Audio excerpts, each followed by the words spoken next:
Praise the Lord brothers sisters. இயேசு கிறிஸ்து நாமத்தினால் உங்கள் அனைவருக்கும் வாழ்த்துக்கள். நாம இன்னைக்கு பார்க்க போற படிப்பினை நாம சில நேரங்கள்ல ஆண்டவர்கிட்ட விண்ணப்பம் பண்றோம் இல்லைங்களா? நம்ம தனிப்பட்ட முறையில ஒரு அறைக்குள்ள போய் நாம சில நேரங்கள் ஜெபிப்பது உண்டு. அந்த தனிப்பட்ட ஜெபத்துல சில நேரங்கள்ல விண்ணப்பம் பண்றோம். ஆனா சில நேரங்கள்ல விண்ணப்பம் பண்ணியும் ஆண்டவர் அதுக்கு பதில் கொடுக்காதனால சோர்வடைறாங்க. ஆனா இதற்கு என்ன காரணம் சொல்லி நம்ம தெரிஞ்சுக்கணும் வசனம் நிமித்தமாக.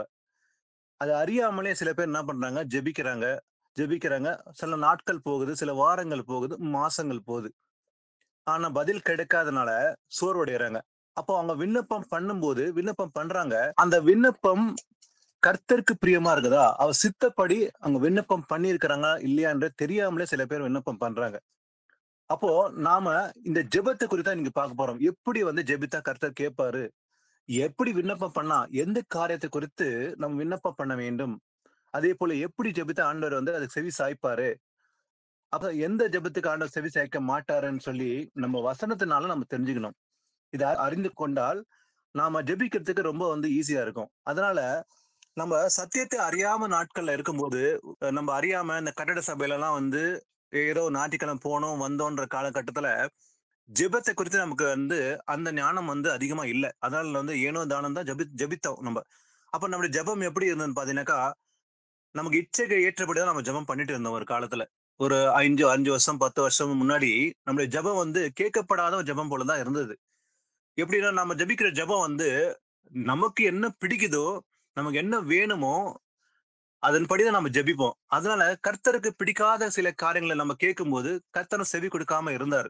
அதனால சில நேரம் சோர்வடைந்து ஆண்டவர் ஜெபத்த கேட்கலன்னு சொல்லி சில பேர் கசப்பு உண்டாயிடுது. அதனால வசனத்தின் அடிப்படையில கர்த்தர் எந்த ஜெபத்தை கேட்பார், கேட்க மாட்டார்ன்னு சொல்லி நம்ம அறிஞ்சோம்னாக்கா, எப்படி ஜெபிக்கணும், ஜெபிக்க கூடாதுன்னு சொல்லி, அது எல்லாத்துக்குமே வேதத்துக்குள்ள அந்த மறைப்பொருள் இருக்குது. அது நம்ம இன்னைக்கு ஆராய்ந்து பார்ப்போம். முதல்ல நாம ஜெபிக்கிற ஜெபம் அவர் சித்தப்படி இருக்குதா அப்படின்னு பார்க்கணும். வாசிக்கலாம் முதல்ல வசனத்தை 1 யோவான் 5ஆம் அதிகாரம் 14, 15 வாசிக்கலாம். நாம் எதையாகிலும் அவருடைய சித்தத்தின்படி கேட்டால் அவர் நமக்கு செவி கொடுக்கிறார் என்பதே அவரை பற்றி நாம் கொண்டிருக்கிற தைரியம். நாம் எதை கேட்டாலும் அவர் நமக்கு செவி கொடுக்கிறார் என்று நாம் அறிந்திருந்தோமானால் அவரிடத்தில் நாம் கேட்டவைகளை பெற்றுக்கொண்டோம் என்றும் அறிந்திருக்கிறோம். ஆமென். பாருங்க, வேத வாக்கியம் சொல்கிறது, நாம் எதையாகிலும் அவருடைய சித்தத்தின்படி கேட்டால். அப்போ நாம கேட்கும் போது முதல்ல அறிய வேண்டிய ஒரு விஷயம் அவர் சித்தத்தின்படி கேட்கிறோமா? இப்ப நான் கேட்கிற அந்த விண்ணப்பத்தின்படி நான் பண்ணுகிற விண்ணப்பம் கர்த்தருடைய சித்தத்தின்படி இருக்குதா? அவருக்கு பிரியமா இருக்குதா? அவர் விரும்பத்தக்க வகையில இருக்குதா? அப்ப நான் கேட்கிறதும் கர்த்தர் விருப்பம் படுகிறபடி நான் கேட்கிறேனா இல்லையான்னு சொல்லி தான் முதல்ல நம்ம யோசிக்கணும். வசனம் சொல்லுது, எதையாகிலும் அவர் சித்தத்தின்படி கேட்டால் அவர் நமக்கு செவி கொடுக்கிறார் என்பதே அவரை பற்றி நாம் கொண்டிருக்கிற தைரியம். அப்போ நமக்கு எப்படி விசுவாசம் இருக்கும்? அப்போ நமக்கு நல்லாவே தெரியும், நம்ம ஆவியில ஜெபம் பண்ணா கர்த்தருடைய சித்தத்தின்படி ஜெபிப்போம். சில நேரங்கள்ல மாம்சத்துல சில காரியங்களை விண்ணப்பம் பண்ணி ஜெபித்தா நமக்கே நல்லாவே தெரியும், நம்ம ஜெபிக்கிறதும் சரியில்ல, அது கர்த்தருக்கும் பிரியம் இல்ல. ஆனாலும் கடமைக்காக ஜெபம் பண்ணுவாங்க. அப்படிப்பட்ட ஜெபம் ஆண்டவர் கேட்க மாட்டாரு, மாம்சத்தில் பண்ணா. மாம்சத்தில் பண்ணுகிற ஜெபம் எப்படின்னு பாத்தீங்கன்னாக்கா, உதாரணத்துக்கு சில நேரங்கள்ல ஒரு காலகட்டத்தில் நம்ம எப்படி ஜெபம் பண்ணியிருப்போம், நமக்கு ஏதோ ஒரு தேவை இருந்திருக்கும். ஏதோ ஒரு பணமோ, ஒரு பொருளோ எதையோ வாங்கணுமோ, இப்படிப்பட்ட காரியங்கள் இருக்கிறதுனால அதை என்ன பண்ணுவோம், ஆண்டவர்ட்ட போய் கேட்போம். விண்ணப்பம் பண்ணி, ஆண்டவரே இதுக்கு வேணும் அப்படின்னு ஆண்டவர் தெரிவிப்போம். ஆனா கர்த்தர் சொல்றாரு, அவர் சித்தத்தின்படி கேட்டால். கர்த்தருக்கு நல்லாவே தெரியும் இல்லைங்களா, நமக்கு ஆண்டவர்கள் எதுவும் சொல்ல வேண்டியது கிடையாது. ஏன்னா நாவில் சொல் வருவதற்கு முன்னே நான் அவைகளை அறிந்திருக்கிறேன். அப்ப நம்ம சொல்வதற்கு முன்னாலே ஏசப்பாக்கு தெரியும் நம்ம என்ன கேட்க போறோம்னு சொன்னால. அதனால அவருக்கு நம்ம என்ன தேவைன்னு சொல்லி அவர் சொல்ல வேண்டிய அவசியமே இல்ல. இல்லைங்களா? அவர் நமக்கு என்ன தேவையோ அது எல்லாமே முன்னமே நமக்கு தேவைகளை நிறைவேற்ற வல்லவரா இருக்கிறார் அவரு. நமக்கு சாப்பாடு வேணும், உணவு வேணும், உடை வேணும், தங்க இடம் வேணும். இதெல்லாம் கர்த்தருக்கு நல்லாவே தெரியும். அது எல்லாம் நமக்கு மாத்திரமல்ல, தேவனை அறியாத மக்களுக்கும் அவர் நன்மை செய்யறாரு இத. ஏன்னா வசனம் சொல்லுது, நல்லோர் மேலயும் தீயோர் மேலயும் அவர் மழையை வர்ஷிக்க பண்றாராம். அதனால இதெல்லாம் போய் நம்ம கேட்க வேண்டிய அவசியம் இல்லை, கர்த்தரே கொடுக்குறாரு. அதான் ஆண்டவர் சொல்றாரு இல்லைங்களா, முதலாவது எதை தேடணுமா, தேவட ராஜ்யம் நீதியை தேடணும், பின்பு இவெல்லாம் கூட கொடுக்கப்படும் என்பதனால் நாம அதை கேட்க வேண்டிய அவசியமே இல்லை. இல்லைங்களா? அப்போ அவர் சித்தத்தைப்படி கேட்டா எப்படி கேட்கணும், நம்ம ஆவியில ஜெபம் பண்ணி கர்த்தருக்கு இது பிடிக்குமா பிடிக்காதுன்னு சொல்லி நிதானித்து விவேகத்தோட நம்ம ஜெபம் பண்ணா கர்த்தர் அதை வாய்க்க செய்வார். அது செய்யாதனாலதான் சில நேரங்கள்ல இச்சைப்படி நம்ம கேட்கிறோம். ஆண்டவரே, எங்க எதிர்த்த வீட்ல வந்து கார் வாங்கிட்டாங்க, பில்டிங் கட்டிட்டாங்க. அவங்க பசங்கலாம் வெளிநாட்டுல படிக்கிறாங்க. நானும் என் பிள்ளைகள அப்படியே படிக்க வைக்கணும் வெளிநாட்டுல. அதேபோல பெரிய ஹைடெக் இதுல நான் வேலை செய்யணும். நான் இப்படிப்பட்ட கார், பங்களா வாங்கணும். கொஞ்சம் நான் லக்ஸரியஸ் வாழ்க்கை வாழணும். அதனால இதுதான் ஆசீர்வாதம் நினைச்சுன்னு இப்படியே கேட்பாங்க. அதெல்லாம் கர்த்தருக்கு பிடிக்காத காரியம் தான். உண்ண உணவும், உடுத்த உடையும் தான் போதும் என்று நினைங்க தான் ஆண்டவர் சொல்றாரு இல்லீங்களா? அப்ப நாம் எதை கேட்டாலும், நம்ம கேட்கிற விஷயம் எது இருந்தாலும், அவர் நமக்கு செவி கொடுக்கிறார் என்று நாம் இருந்தோமானால், அப்ப நம்ம கேட்கிறதும், அவர் செவி கொடுக்கிறதும், அது கரெக்ட்டா இருக்குன்னு சொல்லி அறிந்திருந்தா, அவரிடத்தில் நாம் கேட்டவைகளை பெற்றுக் கொண்டோம் என்று அறிந்திருக்கிறோம். அப்போ ஆவியில ஜெபம் பண்ண மட்டும் தான் இது நடக்கும். நம்ம கேட்கிறதும், அவர் செவி கொடுக்கிறதுக்கும் கரெக்ட்டா வந்து சிங்க்ரசன் ஆயிருந்தா, நான் கேட்கிறதும் கர்த்தர் சித்தப்படி இருக்குதா, அதேபோல அவர் கேட்கிறார்ன்னு சொல்லி நம்ம அறிந்திருந்தா, அத நாம் பெற்றுக்கொள்வோம்னு சொல்லி இருக்குது வசனம். இப்ப முக்கியமா அடுத்தது நம்ம என்ன கேட்க வேண்டும் அதுன்றத வசனத்தின் படியே பார்க்கலாம். நாம இததான் கேட்கணும்னு சொல்லி ஆண்டவர் கூட சொல்லிக் குடுக்குறாரு நமக்கு இல்லீங்களா? ஜெபம் செய்ய தெரியாத சீசர்களுக்கு ஆண்டவர் கற்றுக் குடுக்குறாரு. இப்படிதான் ஜெபம் செய்யணும்னு சொல்லிட்டு. ஏன்னா அவங்க அறியாம போல இருந்தாங்க. அப்ப அறியாம போல இருக்கிற நமக்கும் கூட ஆண்டவர் அன்பா தான் கற்றுக் குடுக்குறாரு. இப்படி ஜெபம் செய்யணும் அப்படின்னு சொல்லி ஆண்டவர் கற்றுக் குடுக்குறாரு. வாசிக்கலாம். நம்ம எத வந்து கேட்கணும்னு சொல்லி நம்ம அறிஞ்சுக்கலாம். யாக்கோபு 1 அதிகாரம் 5லிருந்து 7. உங்களில் ஒருவன் ஞானத்தில் குறைவுள்ளவனாயிருந்தால் யாவருக்கும் சம்பூர்ணமாய் கொடுக்கிறவரும் ஒருவரையும் கடிந்து கொள்ளாதவருமாகிய தேவனிடத்தில் கேட்க கடவன். அப்பொழுது அவனுக்கு கொடுக்கப்படும். ஆனாலும் அவன் எவ்வளவாகிலும் சந்தேகப்படாமல் விசுவாசத்தோடு கேட்க கடவன். சந்தேகப்படுகிறவன் காற்றினால் அடிபட்டு அலைகிற கடலின் அலைக்கு ஒப்பாயிருக்கிறான். அப்படிப்பட்ட மனுஷன் தான் கர்த்தரிடத்தில் எதையாகிலும் பெறலாம் என்று நினையாதிருப்பானாக. ஆமென். பாருங்க, வசனம் சொல்லுது, உங்களில் ஒருவன் ஞானத்தில் குறைவுள்ளவனாய் இருந்தால், எதுல குறைவு இருந்தா? அந்த ஞானத்துல வந்து குறைவு இருக்கக்கூடாது. எந்த ஞானம்? உலக ஞானத்த பத்தி இங்க சொல்ல. தேவ ஞானம் இல்லீங்களா? அப்போ பரத்திலிருந்து வருகிற ஞானத்தில் நமக்கு குறைவு இருந்தா, ஏன்னா இந்த ஞானம் தான் நமக்கு முக்கியம் இல்லீங்களா? இந்த பூமியில மனுஷன் வந்து தன் ஞானத்தை பெருக்கிக் கொள்ளும்படி இங்கும் அங்கும் அலைகிறான் இல்லீங்களா? நான் அநேக படிப்புகள வந்து அதாவது பெரிய ஹைடெக் படிப்பெல்லாம் படிச்சு அந்த ஞானத்தை பெருக்கிக் கொள்ள வேண்டும் என்று வெளிநாடுகளுக்கு செல்றான். லட்சக்கணக்கான, கோடிக்கணக்கான பணத்த செலவழிக்கிறான். அந்த ஞானத்தை பெருக்கிக் கொள்ளும்படி. ஆனா தெய்வ ஞானத்த பெறாமல் அந்த ஞானம் வந்து பிரயோஜனமற்றது இல்லையா? இல்லீங்களா? மனுஷன் உலகம் முழுதும் ஆதாயப்படுத்திக் கொண்டு தன் ஆத்துமாவை நஷ்டப்படுத்திக் கொண்டால் என்ன லாபம்? ஒரு பிரயோஜனமும் இல்ல. அப்ப எது நமக்கு முக்கியம்? உலக ஞானம் வந்து எதற்காக? நம்ம தேவனுடைய ராஜ்யத்தை அடைவதற்காகவா? அல்ல. தெய்வ ஞானம் இருந்தா வசனத்தை ஆராய முடியும். அதை அறிந்து கொள்ள முடியும். ஆனா பரிசுத்த ஆவி நமக்கு இதெல்லாம் கற்றுக் கொடுக்கிற வேதத்துல இருக்கிற ரகசியங்கள். ஆனா உலக மனுஷன் இதை அறிய மாட்டான். உலக ஞானம் உள்ளவன் இதை அறிந்து கொள்ள மாட்டான். அப்போ நமக்கு இந்த ஞானம் தான் தேவை இல்லைங்களா? பரத்தில் வந்து வருகிற ஞானம் அதுல குறைவு இருக்கக்கூடாது. குறைவு இருந்தா என்ன பண்ணுமா? யாவருக்கும் சம்பூர்ணமாய் கொடுக்கிறவரும் ஒருவரையும் கடிந்து கொள்ளாதவருமாகிய தேவனிடத்தில் கேட்க கடவன். மனுஷன்கிட்ட இல்ல. ஒரு மனுஷன்கிட்ட போய் கேட்க அவசியமே இல்ல. அப்ப கர்த்தரிடத்தில் கேட்கணும். அப்ப நம்ம தனிப்பட்ட அறையில போய் அமர்ந்து ஆண்டவருக்கு விண்ணப்பம் பண்ணும்போது, ஆண்டவரே எனக்கு இந்த வேதத்தை அறிந்து கொள்ளும்படி உம்முடைய ஞானத்தை தாரும் ஆண்டவன்னு சொல்லி கேட்கணும். அதுல குறைவு இருக்குது. அதனால அந்த வேதத்தை அறிந்து கொள்ள முடியல எனக்கு. அதனால நான் அறிந்து கொள்ள வேண்டும். ஏன்னா சாலமன் கூட பாத்தீங்கன்னா, அவன் கேட்டதே முதல்ல ஞானத்த தான் கேட்டான் இல்லீங்களா? ரொம்ப ஞானமா வந்து ஆண்டவர்ட்ட வந்து விண்ணப்பம் பண்ணான். எனக்கு ஞானம் வேண்டும் சொல்லி. பணம், பொருளே கேட்கல அவன். ஆனா ஆண்டவரு ஞானத்தையும் குடுத்தாரு. அந்த ஜனங்கள ஆளுகை செய்யும்படி அவங்கள கவர்ன் பண்ணதுக்காக, இந்த மக்கள வந்து நடத்துறதுக்காக ஞானத்தை கேட்டான். ஞானத்தையும் குடுத்தார். இவனைப் போல ஞானம் யாரும் இருக்க முடியாதுன்னு சொன்னாரு. அதே போல செல்வத்தையும் குடுத்தாரு ஆண்டவரு. அப்ப நம்ம கூட ஞானமா என்ன கேட்கணும்? கர்த்தரிடத்தில் ஞானத்தை கேட்கணும். எனக்கு குறைவு இருக்குதுன்னா என்ன பண்ணணும்? கேட்கணும். அப்போது அவனுக்கு கொடுக்கப்படும். அப்ப கேட்டா கர்த்தர் நிச்சயமா சொல்றாரு, கண்டிப்பா நான் குடுப்பேன். அப்போ இதுதான் நம்ம முதல்ல கேட்க வேண்டிய அதே போல இன்னொரு முக்கியமான விஷயம். கேட்கணும் ஞானத்த. கேட்கும்போது சந்தேகப்படாம கேட்கணும். எனக்கு ஆண்டவர் இந்த நான் ஞானத்த கேட்கிறேன். அது கொடுக்காரா, மாட்டாரா? அப்படின்ற சந்தேகம் நமக்குள்ள இருக்கக்கூடாது. அதான் வசனம் சொல்லுது. ஆனாலும் அவன் எவ்வளவாகிலும் சந்தேகப்படாமல் விசுவாசத்தோட கேட்க கடவன். அப்ப விசுவாசத்தோட தான் நமக்கு ஆண்டவர்ட்ட போய் கேட்கணும். அப்ப நம்ம ஜெபித்து ஆண்டவர் பெற்றுக்கொள்ளும்போது, ஆண்டவர் நிச்சயமா எனக்கு குடுப்பாரு. நான் கேட்கறது அவர் சித்தப்படிதான் இருக்குது. ஏன்னா நான் வந்து பொருள் கேட்கல, இச்சப்படி கேட்கல. நான் ஞானத்த கேட்கிறேன். இந்த வேதத்தை அறிந்து கொள்ளும்படி கட்டாயமா ஆண்டவர் குடுப்பாருன்னு சொல்லி, அந்த விசுவாசம் நமக்கு மனப்பூர்வமா 100% விசுவாசத்தோட நம்ம கேட்கணும். கேட்டா அப்ப பெற்றுக்கொள்வோம். அப்ப சந்தேகப்படுகிறவன் காற்றினால் அடிபட்டு அலைகிற கடலின் அலைக்கு ஒப்பா இருக்கிறான். இந்த கடல் அலை பாருங்க எப்படி அந்த அலை வந்து நிறுத்தப்படாம ஓயாம அடிக்கலையா? அதே போலதான் சந்தேகப்படும் அப்படிப்பட்டவனா இருப்பான். காற்றில் அடிபட்டு அலைகிற கடலின் அலைக்கு ஒப்பா இருக்கிறான். சந்தேகப்படுகிறான். அதான் சந்தேகம் இருக்கக்கூடாது. ஏன்னா அப்படிப்பட்ட மனுஷன் தன் கத்தடத்தில் எதையாகிலும் பெறலாம் என்று நினையாது இருப்பானாக. சந்தேகப்படுறவன் கர்த்தர்கிட்ட போய் எதுவும் கேட்டா பெற்றுக்கொள்ள முடியாதாம். அதனால சந்தேகம் இல்லாம விசுவாசத்தோடு கர்த்தர் வந்து நான் கேட்கிற காரியம் கர்த்தருக்கு பிரியமா இருக்குது. அவர் சித்தப்படி கேட்கணும்னு சொல்லி கேட்டா, கர்த்தரும் நிச்சயமா அத கொடுப்பாருன்னு சொல்லி இருக்குது. வாசிக்கலாம். அடுத்தது 2வது விஷயம். இன்னொன்னும் கேட்கணும். லூக்கா 11:13 வாசிக்கலாம்.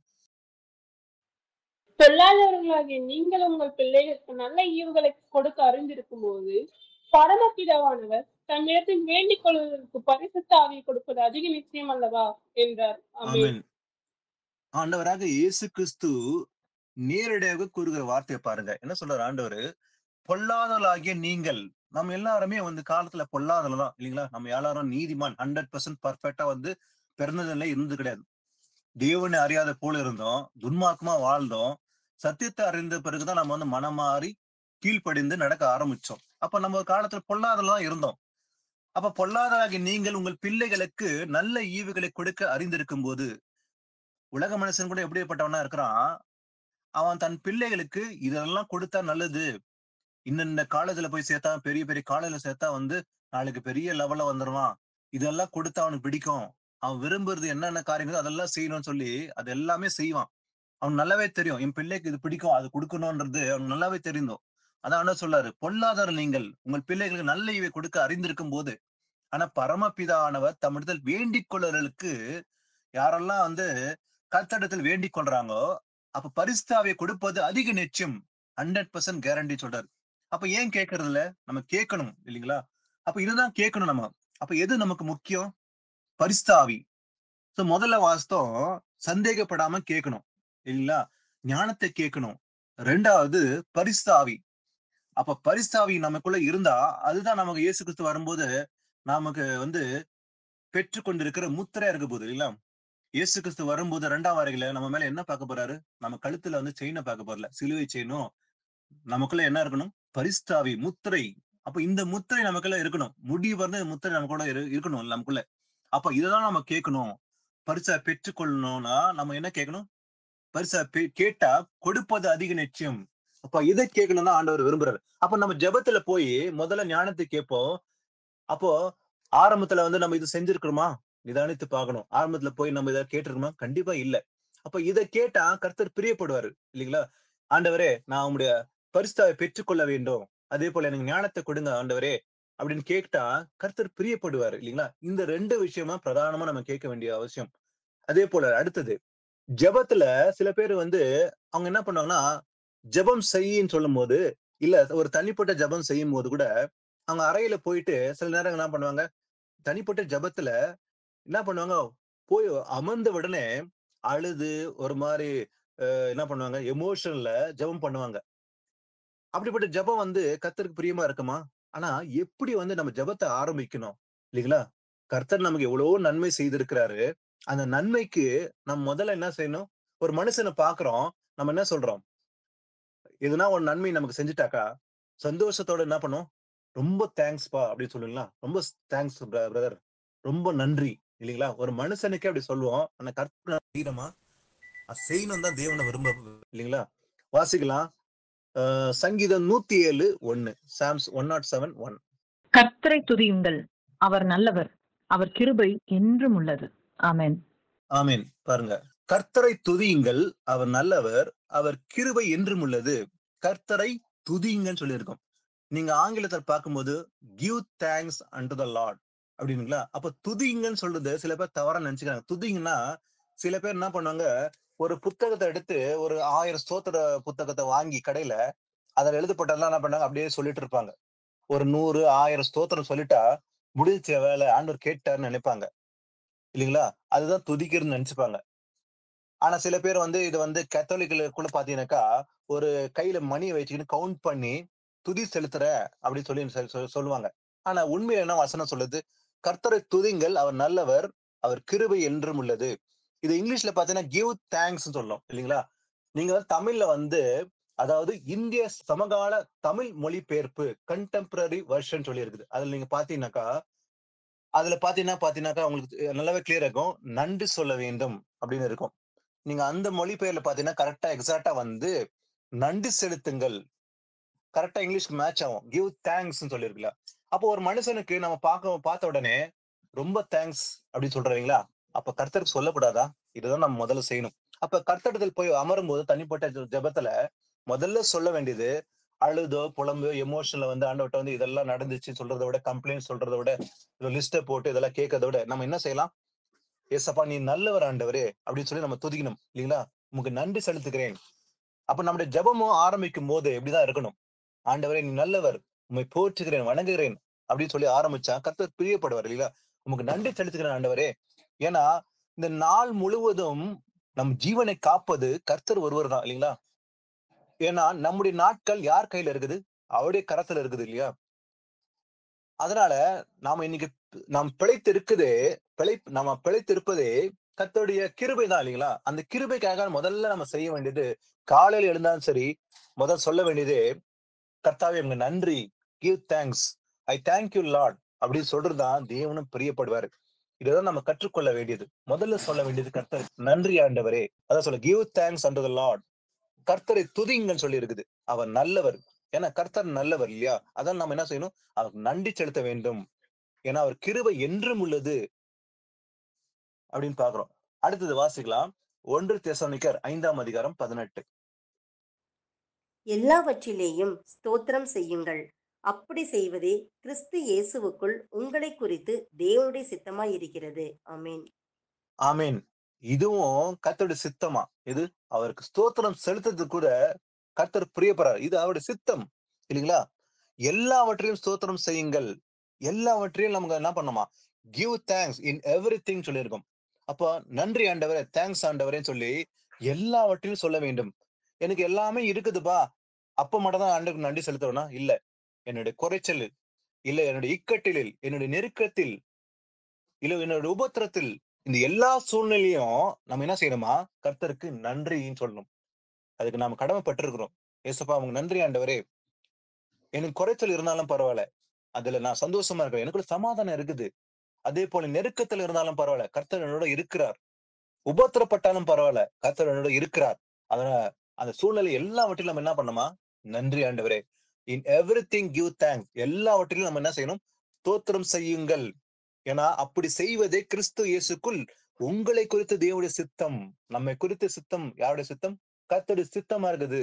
அப்ப நம்ம ஸ்தோத்திரம் செய்யணும். கிவ் தேங்க்ஸ்ன்னு சொல்லு இல்லையா? நன்றி செலுத்தணும்ன்றது அவருடைய சித்தமா இருக்குது. இன்னொரு வசனம் வாசிக்கலாம். அதே போல எபேசர் 5:20 வாசிக்கலாம். நம்முடைய கர்த்தராகிய இயேசு கிறிஸ்துவின் நாமத்தினாலே எப்பொழுதும் எல்லாவற்றிற்காகவும் பிதாவாகிய தேவனை ஸ்தோத்தரித்து. ஆமென். ஆமென். நம்முடைய கர்த்தராக இயேசு கிறிஸ்துவின் நாமத்தினாலே சொல்லியிருக்கு இல்லையா? நம்முடைய கர்த்தராக இயேசு கிறிஸ்துவின் நாமத்தினாலே எப்பொழுதும் ஆல்வேஸ் இன்னைக்கு மாத்திரம் இல்ல. காலையில மாத்திரம் சொல்லிட்டா போதுமா? இல்ல பரவால்ல காலையில செஞ்சுட்டேன். கடமை முடிஞ்சிருச்சு. அடுத்து நாளைக்கு பார்த்துக்கலாம். இல்ல எல்லாவற்றிலும் எப்பொழுதும் சொல்லியிருக்குது. ஆல்வேஸ் நம்ம கடப்பட்டிருக்கிறோம். அப்போ இயேசு நாமத்தினாலே எப்போதும் எல்லாவற்றிற்காகவும் நம்ம என்ன பண்ணோம்? பிதாவாகிய தேவனை ஸ்தோத்தரித்து அவருக்கு நன்றி செலுத்தணும். தேங்க்ஸ்ன்னு சொல்லணும் ஆண்டவருக்கு. இல்லைங்களா? இதுதான் ஆண்டவர் முதல்ல கத்துக் கொடுக்கிற விஷயம். அப்ப நம்ம ஜெபம் செய்யும்போது தனிப்பட்ட அறையில உள்ள அமர்ந்து முதல்ல சொல்ல வேண்டியது எல்லாத்தையும் மறந்துவிட்டு ஒண்ணே ஒண்ணு முதல்ல செய்யணும். ஆண்டவரே உமக்கு நன்றி ஆண்டவரே. தேங்க்ஸ் ஆண்டவரே. நீர் நல்லவர் அப்படின்னு சொல்லி நம்ம ஆரம்பிக்கணும். இது கர்த்தருக்கு பிரியமா இருக்குது. ஏன்னா இது கர்த்தருடைய சித்தம்னு சொல்லி பார்த்தோம் இல்லைங்களா? அடுத்தது ஜெபத்துல எப்போ ஜெபிக்கணும்?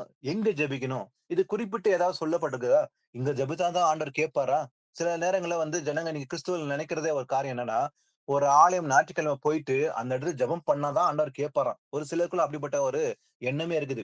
ஒரு ஆலயத்துக்குள்ள போய் அமர்ந்து ஒரு கட்டடத்துல அங்க ஜெபித்தா தான் ஆண்டவர் கேட்பாரு. அங்க தான் இயேசு கிறிஸ்து இருக்கிறார்ன்னு சொல்லி ஆண்டவர் நினைக்கிறாங்க சில பேர். அது தவறு கண்டிப்பா. இல்லீங்களா? அதற்கும் வசனம் இருக்குது. முதல்ல எப்படி ஜெபிக்கணும்? என்றத முதல்ல பார்க்கலாம். அதே போல இந்த ஜெபத்துல 2 விதமான காரியங்களை பார்க்கலாம். ஒண்ணு தனிப்பட்ட ஜெபம், 2வது சேர்ந்து ஒருமித்து ஜெபிக்கிற காரியம். 2 பேர், 3 பேர். இந்த 2 விஷயத்த பார்க்கலாம் இப்போ. முதல்ல இந்த தனிப்பட்ட ஜெபத்த பத்தி ஒரு விஷயத்த தானியேல் கிட்ட இருந்து பார்க்கலாம். தானியேல் 6ஆம் அதிகாரம் 9, 10. அப்படியே ராஜாவாகிய தரியு அந்த கட்டளை பத்திரத்துக்கு கையெழுத்து வைத்தான்.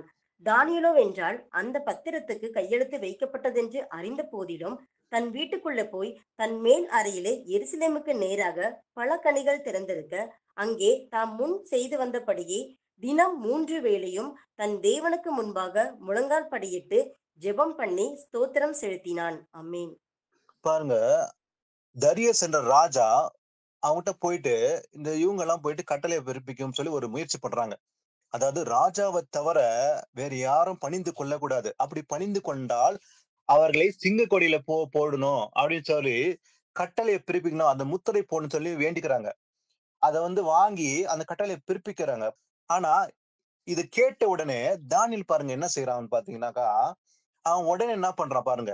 அவன் அப்ப ராஜாவாகிய தரியு இந்த கட்டளைகளை பத்திரத்துக்கு கையெழுத்து வைத்தான், தானியேலோ வென்றான். தானியேல் என்ன பண்றான் உடனே அந்த பத்திரத்துக்கு கையெழுத்து வைக்கப்பட்டதென்று அறிந்த போதிலும், அதை அறிந்து தானியேல் என்ன பண்றான், தன் வீட்டுக்குள்ளே போய் என்ன பண்றான், தன் வீட்டுக்குள்ள போயிட்டு தன் மேல் அறையிலே எருசலேமுக்கு நேராக பல கனிகள் திறந்திருக்க அங்கே தான் முன் செய்த வந்தபடியே முன்னாடி இதே போலதான் செய்தான் அவன் ஜெபம்.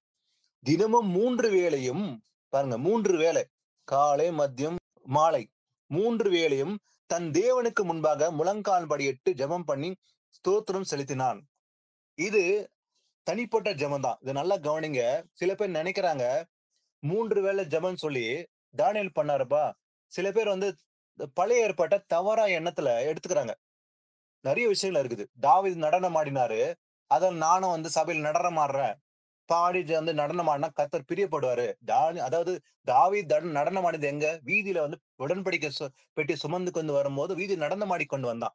அதான் நாமும் நடனம் ஆடணுமா? கண்டிப்பா இல்ல. யோபு உபத்திரப்பட்டான், அதனால ஒருத்தர் ஹாஸ்பிட்டல்ல படுத்துக்கும் போது இது யோபு போல எனக்கு வந்தது உபத்திரம், இப்படி தவறாக எடுத்துக்கிறாங்க. அதே போல தானியேல் ஜெபித்தான்பா. தானியேல் 3 வேளை ஜெபித்தான். நாம ஒருமனப்பட்டு எல்லாரும் சேர்ந்து ஒரு 3 வேளை ஜெபிக்கலாம். காலையில எல்லாரும் சேர்ந்து ஜெபிக்கலாம், மத்தியானம் சேர்ந்து ஜெபிக்கலாம், இரவும் சேர்ந்து ஜெபிக்கலாம். இது தானியேலுக்கு ஒப்பிட்டு பேசுற காரியமே கிடையாது. தானியேல் செய்த ஜெபம் நல்லா கவனிச்சீங்களா? தனிப்பட்ட ஜெபம், அது இண்டிவிஜுவல் பிரேயர்.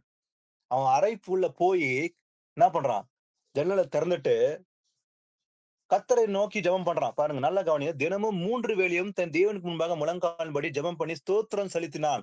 நன்றி செலுத்தினான் முதல்ல, இல்லைங்களா? ஜெபமும் பண்றான், ஸ்தோத்திரமும் செலுத்துறான். ஆண்டவர் நன்றி செலுத்தி ஸ்தோத்திரம் பண்றான், இல்லைங்களா? தன் வீட்டுக்குள்ள போறான் அவன், இல்லைங்களா? வீட்டுக்குள்ள போய் தன் மேல் அறையிலே தனியா போயிட்டு தனிப்பட்ட ஜெபம் செய்யறதுதான் தானியேல் செய்த ஜெபம். அந்த ஜெபம் கேட்கப்பட்டது, இல்லையா? அது 3 வேளை செஞ்சான். 3 வேளை சாப்பிடுறது போலவே 3 வேளை ஜெபம் பண்ணான். இது தனிப்பட்ட ஜெபம். இண்டிவிஜுவல் பிரேயர் தான் 3 வேளை. ஆனா சில பேர் குரூப் பிரேயரை 3 வேளை தானியேல் செஞ்சாருன்னு நினைச்சு பண்றாங்க. அது கண்டிப்பா அல்ல. அப்போ ஒரு தனிப்பட்ட ஜெபம் 3 வேளை செய்யறது நல்லதுதான். தானியேல் செய்தது போல நல்லதுதான் அது, இல்லைங்களா? Individual prayer can be 3 times. 3 வேளை இருக்கலாம். காலையில செய்யலாம், மத்தியானம் செய்யலாம், இரவும் செய்யலாம். அது கர்த்தருக்கு பிரியமானதான். இது தனிப்பட்ட ஜெபம். வாசிக்கலாம், இன்னொரு வசனத்தை வாசிக்கலாம். எபேசியர் 6:18 வாசிங்க. எந்த சமயத்திலும் சகலவிதமான வேண்டுதலோடும் விண்ணப்பத்தோடும் ஆவியினாலே ஜெபம் பண்ணி அதன் பொருட்டு மிகுந்த மன உறுதியோடும் சகல பரிசுத்தவான்களுக்காகவும் பண்ணும் வேண்டுதலோடும் விழித்து கொண்டிருங்கள். ஆமென். வசனம் சொல்லுது பாருங்க, எந்த சமயத்திலும், ஆல்வேஸ் சொல்லிக்கல, எந்த சமயம் சொல்லி சில பேர் நினைக்கிறாங்க காலையில எழுந்து ஒரு 3-4 மணிக்கு ஜெபம் பண்ணாதான் ஆண்டவர் கேட்பாரு. இப்படியே ஒரு தவறான சிந்தையா இருக்கு சில பேருக்கு.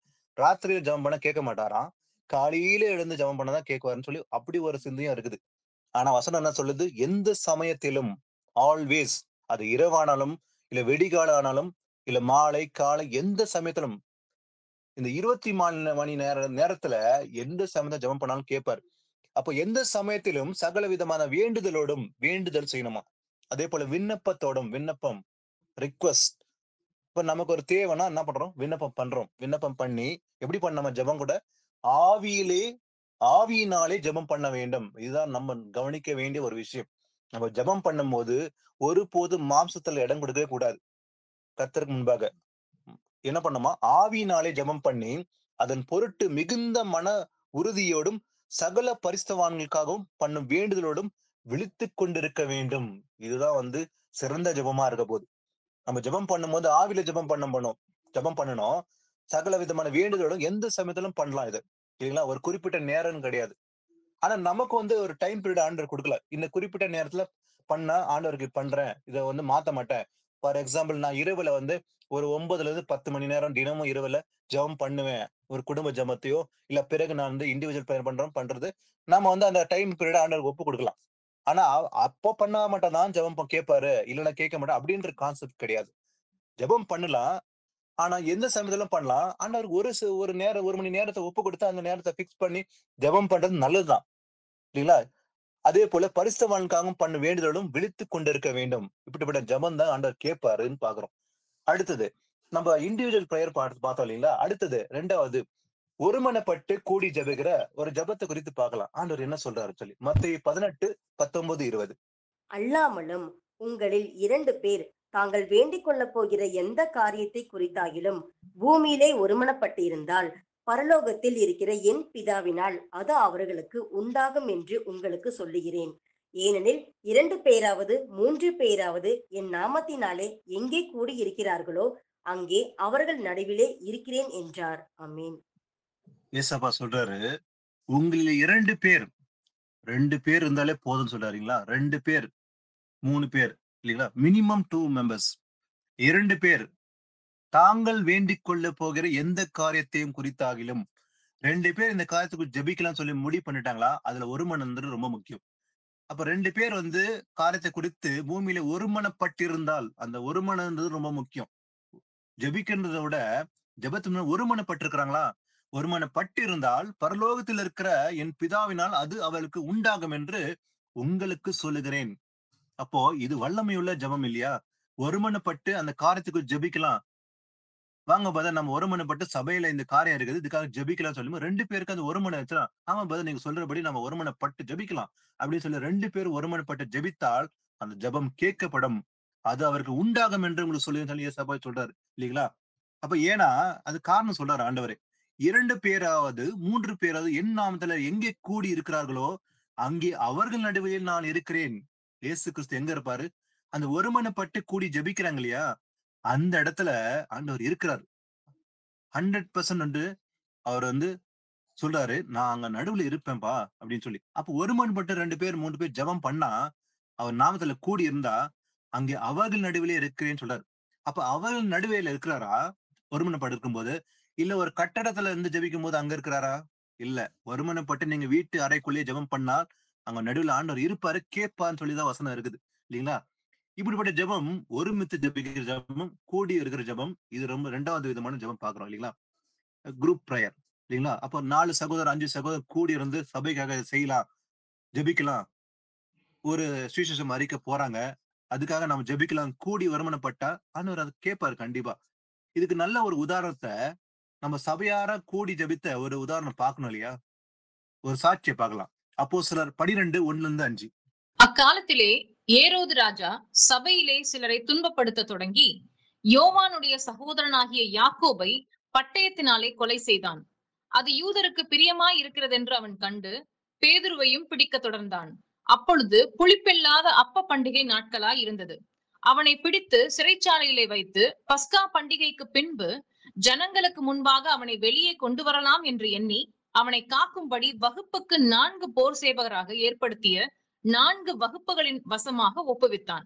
அப்படியே பேதுரு சிறைச்சாலையிலே காக்கப்பட்டிருக்கையில் சபையார் அவனுக்காக தேவனை நோக்கி ஊக்கத்தோடே ஜெபம் பண்ணினார்கள். ஆமென். பாருங்க, ஏரோது என்ன பண்ணா? துன்பப்படுத்த ஆரம்பிச்சுட்டாங்க. அவன் என்ன பண்றான்? சிலரை துன்பப்படுத்த ஆரம்பிச்சான். சபையில சிலரை துன்பப்படுத்த ஆரம்பிச்சான். சபைன்னு பாத்தீங்கன்னா, அன்னைக்கு எப்படி இருந்தது பார்த்தீங்கன்னா, வீட்டுக்கு வீடு இருந்தது. வீடுல கூடி இருக்கிற சபைன்னு சொல்லி பார்க்கிறோம் இல்லீங்களா? அப்போஸ்தலர் வாசித்தீங்கன்னா, அங்க வீட்டுக்கு வீடு கூடி இருந்தாங்க. சபை அப்படிதான் இருந்தது. ஒரு 10 பேரா வந்து 20 பேரா வந்து கூடி இருந்தாங்க. இதுதான் உண்மையிலே சபையா இருந்தது. ஆனா இந்த 100 வருஷ காலகட்டத்திலலாம் ஒரு கட்டடத்த பெருசா கட்டிட்டு, அதுல ஒரு மணிய மாட்டிட்டு, ஒரு சேர்களை அலங்காரம் பண்ணிட்டு, இதுக்குள்ள இயேசு இருக்கிறாருப்பா, இதுதான் சபைன்னு நெனைக்கிறாங்க. ஆனா சபை அப்படிதான் உண்மையா இருந்தது இல்லீங்களா? வீடுகள் தோறும் அப்பம் பிட்டாங்கன்னு இருக்குது. அப்போ என்ன பண்றான், துன்பப்படுத்த ஆரம்பிச்சான். அப்ப யோவாவுடைய சகோதரன் யாக்கோபு என்ன பண்றான், பட்டயத்துல கொலை செஞ்சுட்டு பேதுரு பிடிச்சு என்ன பண்றான், சிறையில போட்டுறாங்க. அவனை பிடித்து சிறைச்சாலையில வைத்து என்ன பண்றாங்க, பாதுகாப்பு பண்ணிடுறாங்க. பலத்த பாதுகாப்பு வைக்கிறாங்க. பேதுரு உள்ள போட்டு அடிச்சுட்டு ரொம்ப ஸ்ட்ராங்கான சிறையிருப்பு அது.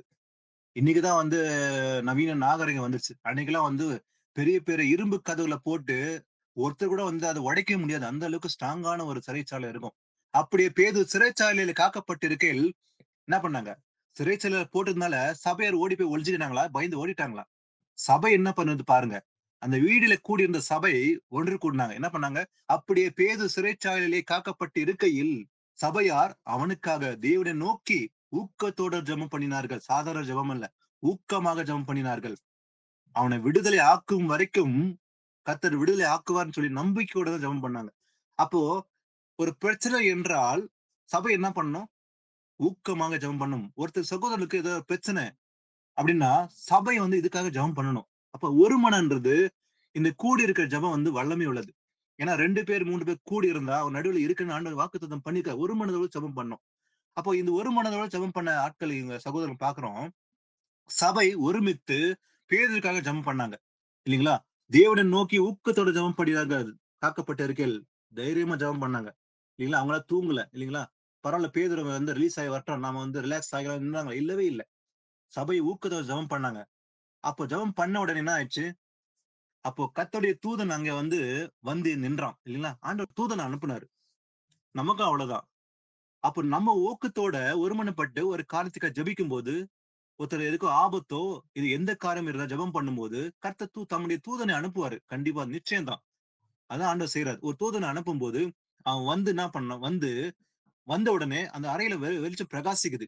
அப்ப பேதுரு வந்து விழாவை தட்டி சீக்கிரமா எழுந்து வா அண்ணி கூப்பிட்டுட்டு போகும்போது அந்த கதவுகள் எல்லாமே தானா வந்து திறந்துடுச்சு. சங்கிலி எல்லாம் தானா கழுந்துச்சு இல்லையா? இதுதான் ஆண்டவர் நமக்கும் செய்வார் இல்லையா? அப்ப ஜெபத்துக்கு பதில் கொடுக்கிறார் ஆண்டவர் இல்லையா? அப்ப சபையார் ஜெபித்த உடனே பேதுரு விடுதலையாக்கப்பட்டார். விடுதலையாக்குனது அந்த மனுஷன் அல்ல, கர்த்தரை தூதனை அனுப்பி விடுதலை ஆக்கினார் இல்லையா? பேதுரு வந்து வெளியே வராரு. சிறைச்சாலை கதை திறந்தது, சங்கிலியில தானா வந்து கழுந்துடுது இல்லைங்களா? அப்போ ஊக்கமான ஜெபம் சேர்ந்து ஜெபிக்கும் போது அதுக்கு பலன் உண்டு என்று பார்க்கிறோம். இப்ப 2 விதம் பார்த்தோம். ஒன்னு இண்டிவிஜுவல் பிரேயர், இன்னொன்னு வந்து சேர்ந்து ஜெபிக்கிற அந்த குரூப் பிரேயர். சபையார் சேர்ந்து ஜெபிக்கிறது அது முக்கியமா இருக்குதுன்னு சொல்லி பாக்குறோம் இல்லைங்களா? அடுத்தது நம்ம இந்த காரியத்தை பார்த்தோம். அடுத்தது முக்கியமா இன்னொன்னு பார்க்கணும் இல்லைங்களா? நம்முடைய தனிப்பட்ட ஜெபத்துல நம்ம சில நேரங்கள தவறு செய்திருப்போம் இல்லைங்களா? பாவம் செய்திருக்க கூடும். அப்ப பாவம் செய்தா நம்ம என்ன செய்யணும்? முதல்ல கன்ஃபெஷன் பண்ணணும், அறிக்கை செய்யணும். இது நமக்கு நல்லாவே தெரியும். இது ஆண்டவர் அழகா கற்றுக் கொடுத்தாரு. நம்ம தப்பு செஞ்சா, பாவம் செஞ்சா முதல்ல செய்ய வேண்டியது கர்த்தருக்கு முன்பாக போய் அறிக்கை செய்ய வேண்டும்.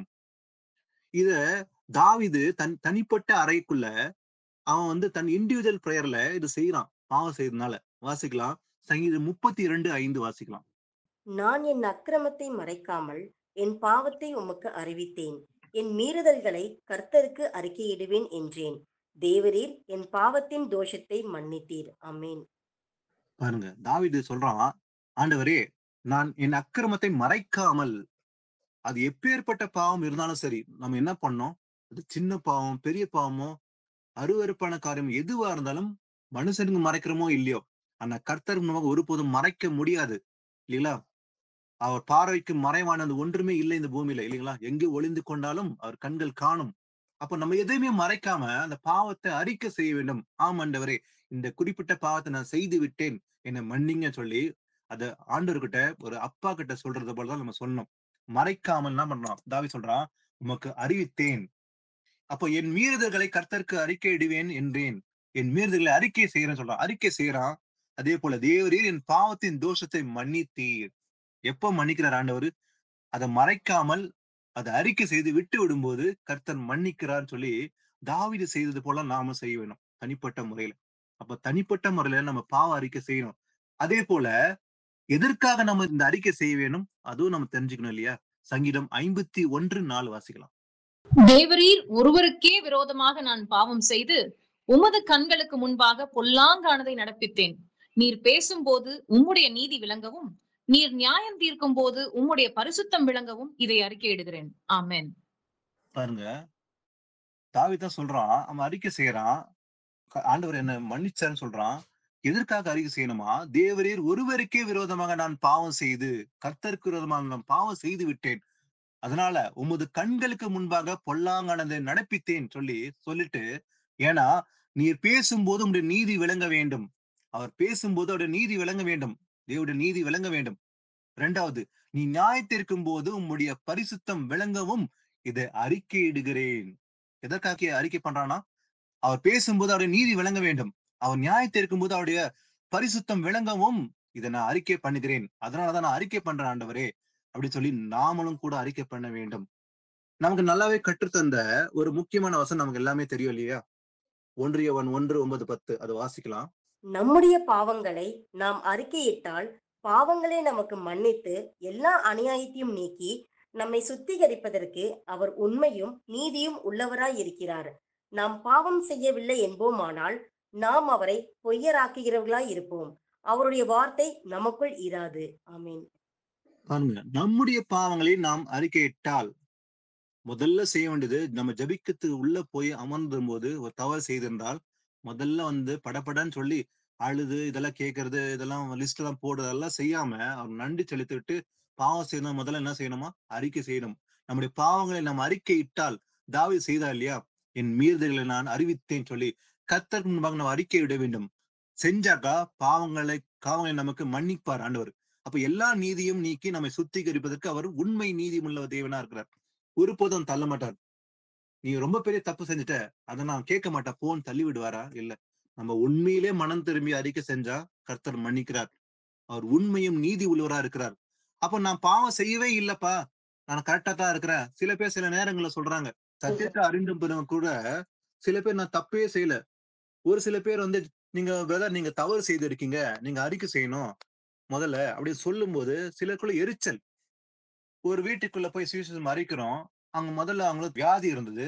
அந்த சகோதரிக்கு சொல்றேன், சகோதரி இந்த மாதிரி உங்களுக்கு இல்ல, முதல்ல இந்த வியாதி காரணம் இந்த பாவம் சொல்லிட்டு இதை அறிக்கை செய்யன்னு சொல்லும் போது, நான் எந்த பாவமே செய்யல, ஏன் அடிக்கடி தீய சொல்றீங்க அப்படின்னு கோபம் வந்துடுச்சு. அப்படி இருக்கக்கூடாது. வசனம் என்ன சொல்லுது? நாம் பாவம் செய்யவில்லை என்போமாகில், நான் எதுவுமே செய்யல, கரெக்டா தான் இருக்கிறேன், நான் ஏன் அறிக்கை செய்யணும் அப்படின்னு சொன்னாக்கா நாம் அவரை பொய்யராக்கிறவர்களா இருப்போம்.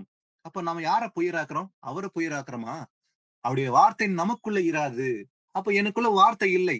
எப்போது நாம் பாவம் செய்யலன்னு சொல்லி நம்ம கர்த்தரே ஏமாற்ற பிள்ளைகளா இருந்தோம்னா நம்ம பொய்யராக்குறோம் இல்லைங்களா? அது செய்யக்கூடாது. அப்ப நம்ம ஒத்துக்கணும் கர்த்தர்கிட்ட. மனுஷன்கிட்ட ஒத்துக்கிறோம் இல்லையோ, ஆனா கர்த்தர் முன்பாக நம்ம ஒத்துக்கணும். நான் தப்பு செஞ்சேன் அப்படின்னு மனப்பூர்வமா ஒப்பு கொடுக்க வேண்டும். அதான் தாவீதும் செய்யறோம், நம்ம பார்த்தோம் இல்லைங்களா? அடுத்தது முக்கியமா, நம்ம தனிப்பட்ட முறையில ஜெபிக்கிறோம். ஜெபத்துல நம்ம அறிக்கை செய்யறோம். அதே போல ஒரு தேசம் பாவம் செய்து, இல்ல ஒரு சபைக்குள்ள பாவம் செய்யறத பாக்குறோம். அந்த பாவத்தின் நிமித்தமாக சில இக்கட்டுகள் நடக்குது. அதை பார்த்து நம்ம என்ன செய்யணும்? நான் பாவம் செய்ய விட்டாலும் சபைக்குள்ள யாரோ தவறு செய்திருக்காங்க, இல்ல தேசம் பாவம் செய்யுது அப்படின்னு தெரிஞ்சா நம்ம எப்படிப்பட்ட அறிக்கை செய்ய வேண்டுமா? இது நல்ல அழகா தானியேல் செய்யறான். வாசிக்கலாம். தானியேல் 9:3-5. நான் உபவாசம் பண்ணி இரட்டிலும் சாம்பலிலும் உட்கார்ந்து தேவனாகிய ஆண்டவரை ஜெபத்தினாலும் விண்ணப்பங்களினாலும் தேட என் முகத்தை அவருக்கு நேராக்கி என் தேவனாகிய கர்த்தரை நோக்கி ஜெபம் பண்ணி பாவ அறிக்கை செய்து, ஆண்டவரே, உம்மில் அன்பு கூர்ந்து உம்முடைய கற்பனைகளை கை கொள்ளுகிறவர்களுக்கு உடன்படிக்கையையும் கிருபையையும் காக்கிற மகத்துவமும் பயங்கரமுமான தேவனே, நாங்கள் பாவம் செய்து அக்கிரமக்காரராயிருந்து துன்மார்க்கமாய் நடந்து கலகம் பண்ணி உம்முடைய கற்பனைகளையும் உம்முடைய நியாயங்களையும் விட்டு அகன்று போனோம். ஆமென். பாருங்க, தானியேல் பாருங்க, அவன் தனக்கு மாத்திரம் அறிக்கை செய்யல பாவத்தை, அந்த தேசத்து பாவங்களையும் சேர்த்துதான் அறிக்கை செய்யறான் இல்லைங்களா? என்ன பண்றான்? உபவாசம் பண்ணி செய்யறான். தனக்காகவா? தேச பாவத்தை நிமித்தமாகவே தன்னையும் தாழ்த்தி அறிக்கை செய்து அந்த மக்கள் பாவத்தையும் அறிக்கை செய்யறான். அவன் பண்றான் இல்லைங்களா? பாருங்க, நான் உபவாசம் பண்ணி ரெட்டிலும் சாம்பலிலும் உட்கார்ந்து தேவனாகிய ஆண்டவரை ஜெபத்தினாலும் விண்ணப்பங்களினாலும் தேடும் என் முகத்தை அவரை நோக்கி. இதுதான் நாம செய்ய வேண்டும் இல்லைங்களா? உபவாசம் பண்றது எதுக்காக? சில பேர் உபவாசத்தை தவறா புரிஞ்சுக்கிறாங்க. அதாவது 12 மணி நேரம் ஒரு கூட்டத்தை கூட்டலாம்பா, லட்சக்கணக்கான பேரை ஒரு கிரவுண்ட்ல கூட்டி காலையில இருந்து சாயங்காலம் வரைக்கும் செஞ்சுட்டு சாயந்தரமா ஒரு பிரியாணி சாப்பிட்டு போயிடா, முடிஞ்சிச்சு, அவ்வளவுதான். ஜெபம் கேட்டார் ஆண்டவர். இப்படிப்பட்ட ஜெபம், திறப்பில் வாசல் நின்று ஜெபம் சொல்லி இன்னைக்கு ஏமாற்றுறாங்க. இதெல்லாம் ஜெபமே கிடையாது இன்னைக்கு இல்லைங்களா? ஆனா உபவாசம் பாருங்க எப்படி பண்றான். உபவாசம் பண்ணி அவன் சாம்பல்ல உட்கார்ந்து தனிப்பட்ட ஜெபம் செய்யறான். இதுதான் கவனிக்கணும். அவன் வீட்டு அறைக்குள்ள ஜெபம் பண்றான். ஜெபத்தினால விண்ணப்பம் பண்றான். எப்படிப்பட்ட ஜெபம் பண்றான்? என் தேவனாகிய கர்த்தரை நோக்கி ஜெபம் பண்ணி பாவ அறிக்கை செய்தான் இல்லைங்களா? முதல்ல என்ன செஞ்சான்? பாவ அறிக்கை செய்யறான். ஆண்டவரே, எப்படிப்பட்ட அறிக்கை? உம்மில் அன்பு கூர்ந்து உம்முடைய கற்பனைகளை கைக்கொள்ளுவதற்கு உடன்படிக்கையும் கிருபையும் காக்கிற மகத்துவமான பயங்கரமான தேவன் என்று சொல்லிவிட்டு, நாங்கள் பாவம் செய்து பாருங்க, நான் பாவம் செய்துன்னு சொல்லி தனிப்பட்ட முறையில் மாத்திரமல்ல, நாங்கள் பாவம் செய்துன்னு சொல்லி தானியேல் சொல்றான்.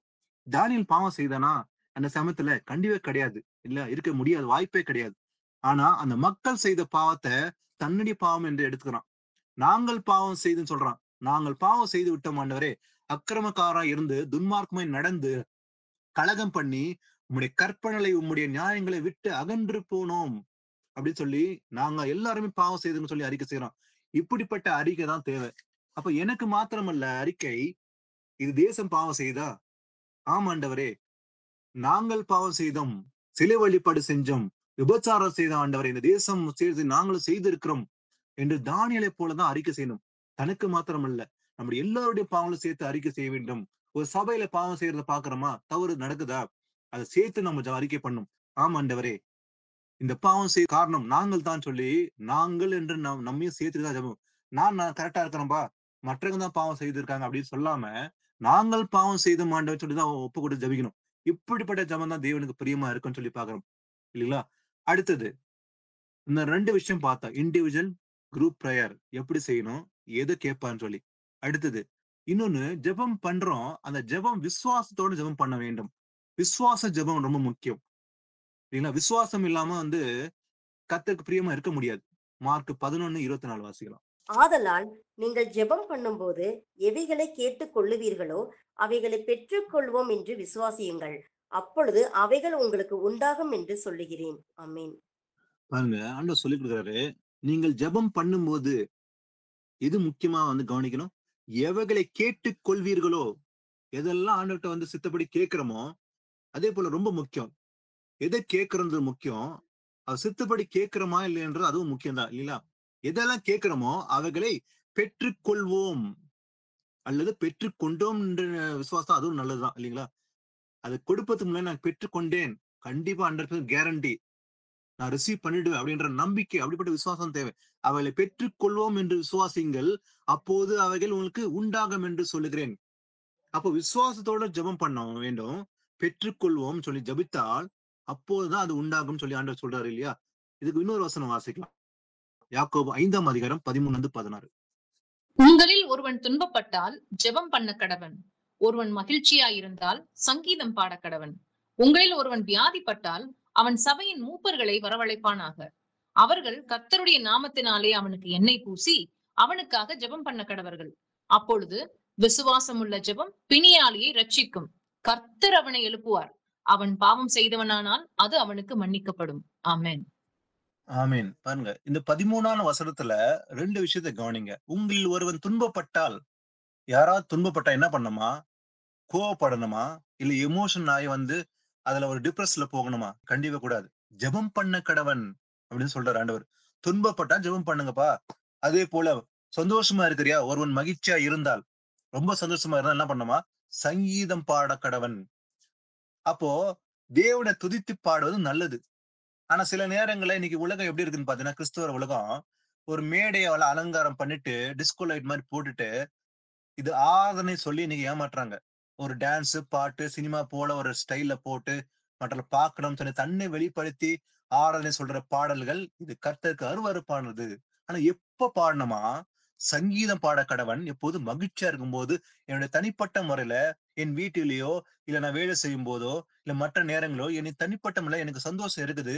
அப்போ கர்த்தருக்கு நன்றி செலுத்தி நம்ம துதித்து பாடுவது நல்லது. சங்கீதம் பாட கடவன் இருக்குது இல்லைங்களா? மற்ற மெச்சிக்கொள்வதற்காக அல்ல, கர்த்தரை மகிமைப்படுத்துறதுக்காகவே நாம் பாடுவது நல்லது. அப்ப சந்தோஷமா இருந்தா நமக்கு நன்றி செலுத்தி ஆண்டவர் என்ன பண்ணலாம்? பாடலாம். தவறே கிடையாது இல்லைங்களா? அதான் வசனத்தை நம்ம கற்றுக் கொடுக்குற ஆண்டவர். பாருங்க, அதே போல இன்னொரு முக்கியமானது, உங்களில் ஒருவன் வியாதிப்பட்டால், ஒருத்தன் வியாதி என்ன பண்ணுமா? அவன் சபையின் மூப்பர்களை வரவழைப்பானாக. எல்டர்ஸ வர வச்சு என்ன பண்ணமா? சபையில ஒருத்தனுக்கு வியாதி இருந்தா என்ன பண்ணும்? மூப்பனை வர வச்சு, மூப்பர்கள் சொல்லி இருக்குது இல்லைங்களா? ஒருமையில் இல்ல, பன்மையில் இருக்குது. மூப்பர்களை வரவழைப்பானாக. அவர்கள் கர்த்தருடைய நாமத்தினால் என்ன பண்ணுமா வரவழைச்சு அவங்க என்ன பண்ணுவாங்க, அவனுக்கு எண்ணெய் பூசி அவனுக்கு ஜெபம் பண்ண கடவர்கள். அப்ப செய்யும்போது என்ன நடக்கும்? அப்போது விசுவாசம் உள்ள ஜெபம் பிணியாளிகளை ரட்சிக்கும். கர்த்தர் அவனை எழுப்புவார். அவன் பாவம் செய்தவனானால் அது அவனுக்கு மன்னிக்கப்படும். அப்போ ஒருத்தன் பாவம் செய்து அவனுக்கு வியாதி வந்திருக்குது நல்லாவே தெரியுது. சபையின் மூப்பர்களை வளவழிச்சு அவனுக்கு பாவ அறிக்கை செய்து விட்டு எண்ணெய் பூசி ஜெபம் பண்ணா அவன் பாவம் மன்னிக்கப்படும். அந்த பாவம் மன்னிக்கப்பட்ட பிறகு அவன் வியாதியில இருந்து சுகம் அடைவான்னு சொல்லி பாக்குறோம். இல்ல இப்படிப்பட்ட ஜெபம் விசுவாசம் உள்ள ஜெபம் சொல்லி பாக்குறோம். அடுத்தது, ஒரு தேசம் தவறு செய்கிறது. ஒரு தேசத்துல பெரிய கொடிய பாவங்கள் செய்துருக்காங்க. அது கர்த்தருக்கு விரோதமான பெரிய பாவங்களா இருக்குதா? நீ உலகத்துல இருக்கிற எல்லா தேசத்துக்கும் இந்த பாவம் நிறைந்து இருக்கிறது இல்லையா? பாவத்தின் உச்சக்கட்டல இந்த உலகம் இருக்குது. அப்போ இந்த தேசத்தில் பாவம் செய்யும் போது நம்முடைய கடமை என்ன? அதையும் நம்ம அறியணும். 2 நாளாகவும் 7:14 வாசிக்கலாம். என் நாமம் தரிக்கப்பட்ட என் ஜனங்கள் தங்களை தாழ்த்தி ஜெபம் பண்ணி என் முகத்தை தேடி தங்கள் பொல்லாத வழிகளை விட்டு திரும்பினால் அப்பொழுது பரலோகத்தில் இருக்கிற நான் கேட்டு அவர்கள் பாவத்தை மன்னித்து அவர்கள் தேசத்துக்கு க்ஷேமத்தை கொடுப்பேன். ஆமென். என் நாமம் தரிக்கப்பட்ட என் ஜனங்கள், இது எல்லாருக்கும் சொல்ல ஆண்டவர். என் நாமம் தரிக்கப்பட்ட என் ஜனங்கள், கர்த்தருடைய பிள்ளைகள், அவருடைய வசனப்படி நடக்கிற சத்தியன்படி நடக்கிற பிள்ளைகள்லாம் சொல்றாரு, தாழ்த்த வேண்டும். முதல்ல தாழ்த்தி ஜெபம் பண்ணி என் முகத்தை தேடின்னு சொல்லி இருக்குது. தங்கள் பொல்லாத வழிகளை விட்டு திரும்பினால். அப்ப இது ரொம்ப முக்கியம். பொல்லாத வழிகளோட நடந்து கொண்டே நம்ம அவர்கிட்ட போய் ஜெபம் பண்ணா கேட்க மாட்டார். பொல்லாத வழிகளை விட்டு திரும்பிட்டு மனம் திரும்பிட்டு அப்போது பரலோகத்துக்கு நான் கேட்டு அவள் பாவத்தை மன்னித்து அவர்கள் தேசத்துக்கு சேமத்தை கொடுப்பேன். அப்போ ஒரு தேசம் சேமம் அடைய வேண்டும் என்றால் செழிப்பு இல்ல, அங்கங்க பூகம்பம், அங்கங்க பாத்தீங்கன்னா வறட்சி, விளைச்சல் இல்ல, வறுமை, பசி, பட்டினி ஒரு தேசம் நடக்குதா? இன்னைக்கு ஒரு சில தேசங்கள் அப்படிதான் நடக்குது. ஆனா உண்மையா ஜெபிக்கிற ஜனங்களை இல்லாதனாலதான் அந்த தேசத்தில் பாவங்கள் அப்படி இருக்குது. அப்ப அந்த தேசம் பாவம் செய்தா அதுக்காக பரிந்து இன்டர்செஷன் பிரேயர் ரொம்ப முக்கியம். ஆண்டவர்கிட்ட அதான் தானியேல் செய்யறான் இல்லையா? தன்னுடைய பாவங்கள் மாத்திரமல்ல தேசம் பாவங்க அறிக்கை செய்தான் சொல்லி இருக்குது, மன்னிக்கும்படி. அப்ப கர்த்தர் கேட்பார் கண்டிப்பா. அப்போது பரலோகத்தில் நான் கேட்டு அவர்கள் பாவத்தை மன்னிப்பேன், அந்த தேசம் பாவத்தை மன்னிப்பேன்னு சொல்றாரு. ஒரு எக்ஸ்கியூஸ் கொடுக்குறார் சில நேரங்கள் ஆண்டவர் இல்லைங்களா? போனா போகட்டும்னு சொல்லி அவர் நல்ல ஒரு ஆண்டவர் எப்பவுமே இல்லைங்களா? ஒரு தேசம் பாழாகுது. அப்ப ஒரு நீதியின் மானுடைய ஜெபத்தின் நிமித்தமாக அந்த தேசம் சேமம் அடையுது. அப்ப அவன் செய்ய வேண்டியது பொல்லாத வழியை விடணும், அவர் முகத்தை தேடணும், தன்னை தாழ்த்தி மனம் திரும்பி அந்த ஜெபம் செஞ்சா அப்படிப்பட்ட ஜெபத்தை ஆண்டவர் கேட்பது, அந்த தேசத்துக்கும் சேமத்தை கொடுப்பேன்னு சொல்லி ஆண்டவர் சொல்றாரு இல்லையா? அப்ப எப்படி தேட வேண்டும் அவர் முகத்தை, அதை நம்ம தெரிஞ்சுக்கணும். எரேமியா 29:13. உங்கள் முழு இருதயத்தோடும் என்னை தேடினீர்களானால் என்னை தேடுகையில் கண்டுபிடிப்பீர்கள். ஆமென். அவர் முகத்தை தேடணும்னு சொன்னாரு. அது தேடுறது மாத்திரமல்ல, முழு இதயத்தோட தேட வேண்டும். உங்கள் முழு இதயத்தோடும் என்னை தேடினீர்களானால் என்னை தேடுகையில் கண்டுபிடிப்பீர்கள். அறகுறையா தேடக்கூடாது ஆண்டவரை, முழு மனதோடு. அதான் ஆண்டவர் சொல்லிக்கிறாரு இல்லையா? பழைய ஏற்பாடுல புதிய ஏற்பாடு சொல்லிக்கிற முக்கியமான விஷயம் எது? உங்கள் முழு இதயத்தோடும் முழு மனதோடும் இல்லையா? முழு இறுதியும் முழு மனதோடும் முழு பலத்தினால் என்னை தேட வேண்டும். 100% தான் தேவன் விரும்புறாரு. அதான் முழு மனது இல்லையா? முழு இருதயம், கம்ப்ளீட் 100% அந்த இருதயத்தோட நம்ம தேடினால் அவரை கண்டடைய முடியும். அப்போது ஜெபத்தை கேட்பாரு. அந்த ஃபுல்னஸ் இருக்கணும் நமக்குள்ள இல்லைங்களா? அடுத்தது இன்னொரு முக்கியமான விஷயம், ஜெபிக்கும் போது சில நேரங்கள் நினைப்பாங்க எனக்கு ஜெபமே பண்ண தெரியல. ஏன்னா இயேசு கிறிஸ்து கூட அந்த சீஷர்களுக்கு ஜெபம் பண்ண தெரியல. ஆனா இயேசப்பா சொல்லி கொடுக்குறாரு. அதே போல நான் ஜெபிக்க வேண்டிய காரியம் என்னன்னு தெரியல, ஜெபிங்க சொன்ன உடனே சில பேர் பயப்படுவாங்க. ஐயோ என்ன பார்த்து ஜெபம் பண்ண சொல்லிட்டாங்களே, நான் எப்படி ஜெபம் அமைதி ஆயிடுவாங்க. சில பயம், பதட்டம். அதுக்கு பதட்டம் அடைய வேண்டிய அவசியமே கிடையாது. ஏன்னா நம்ம ஜெபிக்க வேண்டிய காரியத்தை நமக்கு சொல்லி கொடுக்கிறதே ஆண்டவர் தான் இல்லையா? வாசிக்கலாம் ரோமர் 8:26-27. அந்தபடியே ஆவியானவரும் நமது பலவீனங்களில் நமக்கு உதவி செய்கிறார்.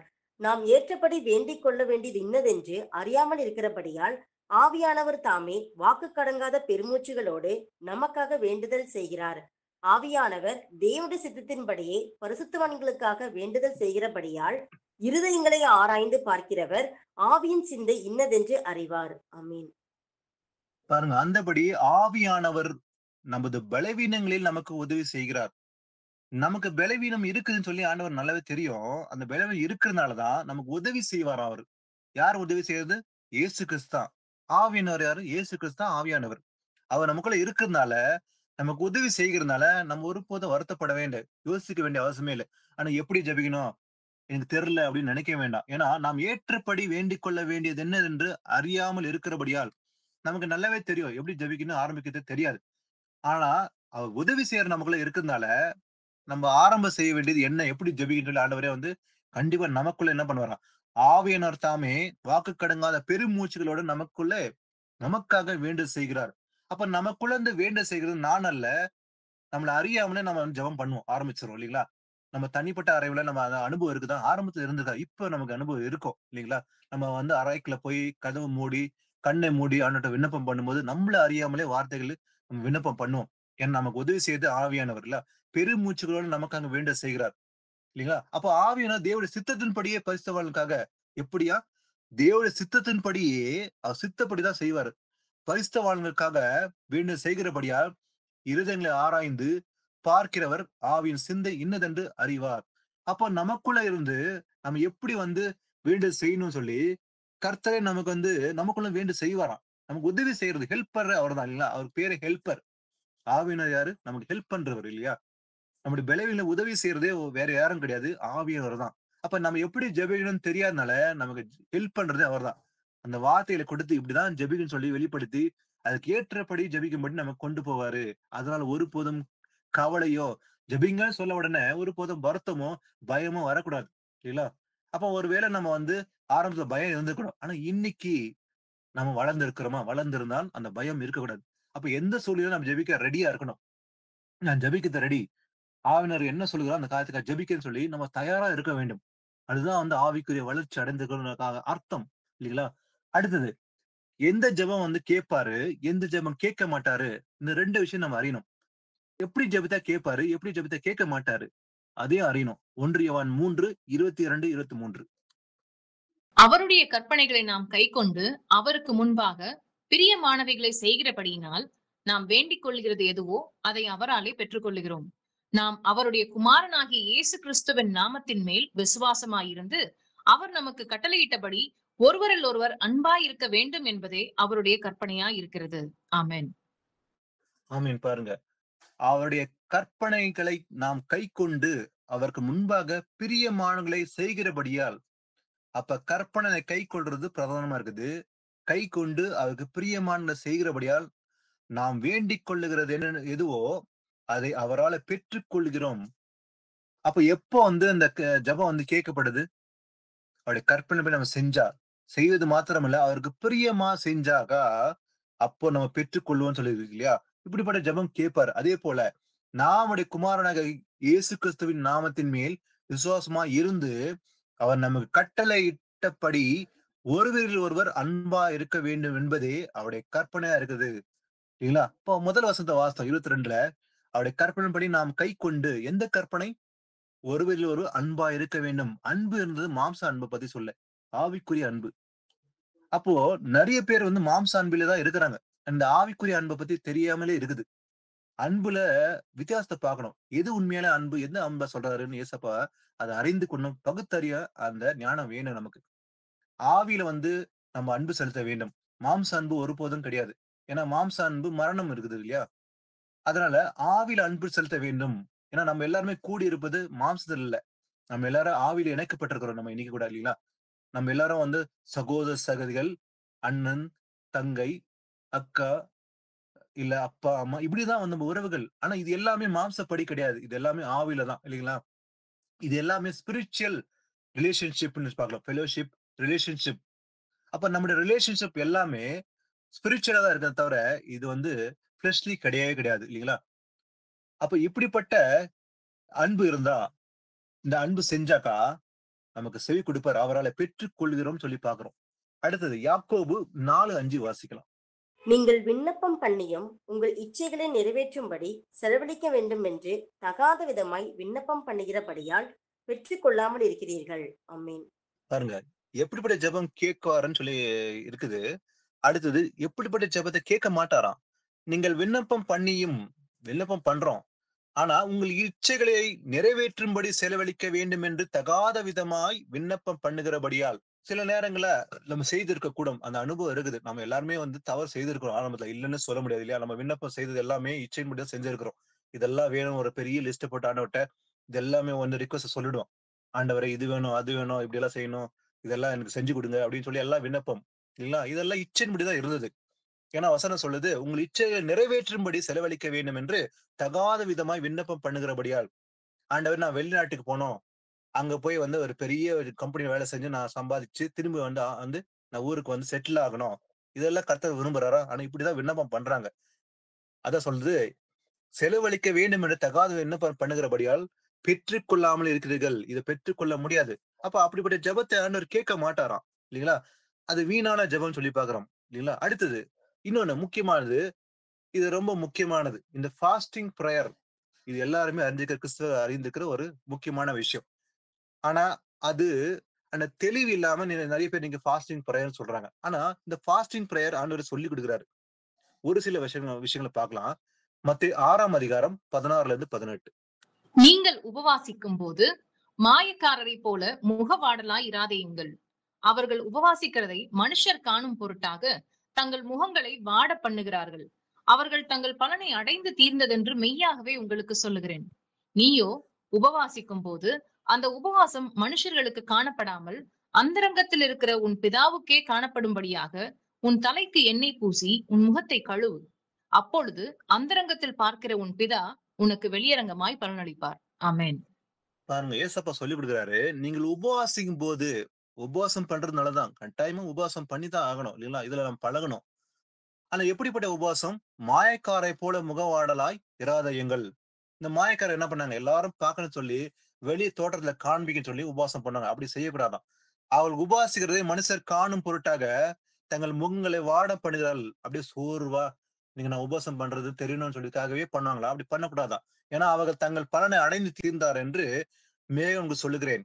ஏன்னா நீயோ உபவாசிக்கும் போது ஆண்டவர் சொல்ற நமக்கு இந்த உபவாசம் மனுஷர்களுக்கு காணப்படாமல், யாருக்குமே காண்பிக்கணும் அவசியமே இல்லை. யாருக்கு தெரியணும்? கர்த்தருக்கு தான். அந்த ரங்கத்துல இருக்கிற உன் பிதாவுக்கே காணும்படும்படியாக. அப்போ நம்ம அறைக்குள்ள போய் பூட்டிட்டு நீங்க உபவாசம் பண்றதா இருந்தா யாருக்கு தெரிவிக்கணும்? கர்த்தர் மட்டும் பார்க்கணும் இல்லைங்களா? மனுஷன் பார்க்க வேண்டிய அவசியமே கிடையாது. அப்போ உன் தலைக்கு எண்ணெய் பூசி உன் முகத்தை கழுவி என்ன பண்ணமா? இப்படிப்பட்ட உபவாசம் செய்யணும். அப்போது அந்த ரங்கத்தில் பார்க்கிற உன் பிதா உனக்கு வெளியரங்கமாய் பலன் அளிப்பார். அப்ப அந்த ரங்கத்துல கர்த்தருக்கு மட்டும் பிரியமாய் நம்ம செஞ்சோம்னா இப்படிப்பட்ட உபவாச ஜெபம், கர்த்தர் வெளியரங்கமாய் ஓப்பனாவே அதுக்கு பலன் கொடுப்பாராம். அப்ப இப்படிப்பட்ட ஜெபம் இது உண்மையில உபவாச ஜெபமா இருக்கும். ஏன்னா அதே பேர் தானியேலுக்குள்ள பாக்குறோம் இல்லையா? தானியேல் வந்து தன் அந்தரங்கத்துல போய் உபவாசம் பண்ணா யாருக்குமே தெரியாது. கதவை பூட்டி தேவனை நோக்கி விண்ணப்பம் பண்ணினான். பாவங்களை அறிக்கை செய்தான்னு சொல்லி பார்க்கிறோம். அதே போலதான் நாம ஜெபிக்க வேண்டும். ஆனா எது உகந்த உபவாசம்? உபவாசத்துல வந்து முக்கியமா பார்க்கணும். பழைய ஏற்பாட்டுல ஒரு வசனம் வாசிக்கலாம். ஏசாயா 58:3-5. நாங்கள் உபவாசம் பண்ணும்போது நீர் நோக்காமல் இருக்கிறது என்ன? நாங்கள் எங்கள் ஆத்துமாக்களை ஒடுக்கும்போது நீர் அதை அறியாமல் இருக்கிறது என்ன என்கிறார்கள். இதோ நீங்கள் உபவாசிக்கும் நாளிலே உங்கள் இச்சைகளின்படி நடந்து உங்கள் வேலைகளை எல்லாம் கட்டாயமாய் செய்கிறீர்கள். இதோ வழக்குக்கும் வாதுக்கும் துஷ்டதனத்தை உடைய கையினால் குத்துகிறதற்கும் உபவாசிக்கிறீர்கள். நீங்கள் உங்கள் கூக்குரலை உயரத்திலே கேட்க பண்ணும்படியாய் இந்நாளில் உபவாசிக்கிறது போல் உபவாசியாதிருங்கள். ஆமீன். பாருங்க, இந்த முதல் 3-5 வசனத்துல இன்னைக்கு அப்படியே நீங்க வாசிக்கும் போது நல்லாவே புரியும். இப்படிப்பட்ட உபவாசம் பண்ணிக்கிறாங்களா? பார்த்தா நிறைய பேர் லட்சக்கணக்கான பேர் இப்படிப்பட்ட உபவாசம் தான் பண்றாங்க. அவங்க என்ன செய்யறாங்களா? நாங்கள் உபவாசம் பண்ணும்போது நீர் நோக்காமல் இருக்கிறது என்ன? நாங்கள் எங்கள் ஆத்துமாக்களை ஒடுக்கும்போது நீர் அதை அறியாமல் இருக்கிறது என்ன என்கிறார்கள். இதோ நீங்கள் உபவாசிக்கும் நாளிலே உங்கள் இச்சையின்படி நடந்து உங்கள் வேலைகள் எல்லாம் கட்டாயமாய் செய்றீங்க. அப்போ உபவாசிக்கிறாங்க. அவங்க அந்த நாளை சூஸ் பண்ணிட்டு அவங்க இச்சைக்கு ஏற்றபடிதான் எல்லாம் செஞ்சுட்டு உபவாசம் பண்ற சொல்றாங்களாம். அந்த வேலை எல்லாம் செஞ்சுட்டு இதோ வழக்குக்கும் வாதுக்கும் துஷ்டத்தனத்தைய கையிலே குத்துகிறதுக்கும் உபவாசிக்கிறாங்க. அப்ப நீங்கள் உங்கள் கூக்குரலை உயரத்திலே கேட்கும்படியாக சத்தமா ஜெபம் பண்ணுங்க. ஆண்டவர் கேட்பாரு. ஒரு கூட்டம் எல்லாம் சேர்த்துட்டு ஒரு லட்சக்கணக்கான மக்கள் சத்தமா ஜெபம் பண்ணா ஆண்டவர் கேட்பாருன்னு சொல்லி சொல்றாங்களாம். கேட்கும்படியாக இந்நாளில் உபவாசது போல உபவாசம் பண்ணக்கூடாதான். ஏன்னா மனுஷன் தன் ஆத்மா ஒடுக்கிறதும் தலை வணங்கி நாணலை போல் ரட்டிலும் சாமலிலும் படுத்துக் கொள்ளுகிறதும் எனக்கு பிரியமா உபவாசம் நாளா இருக்குமோ, இது வந்து கர்த்தருக்கு பிரியமா இருக்குமா?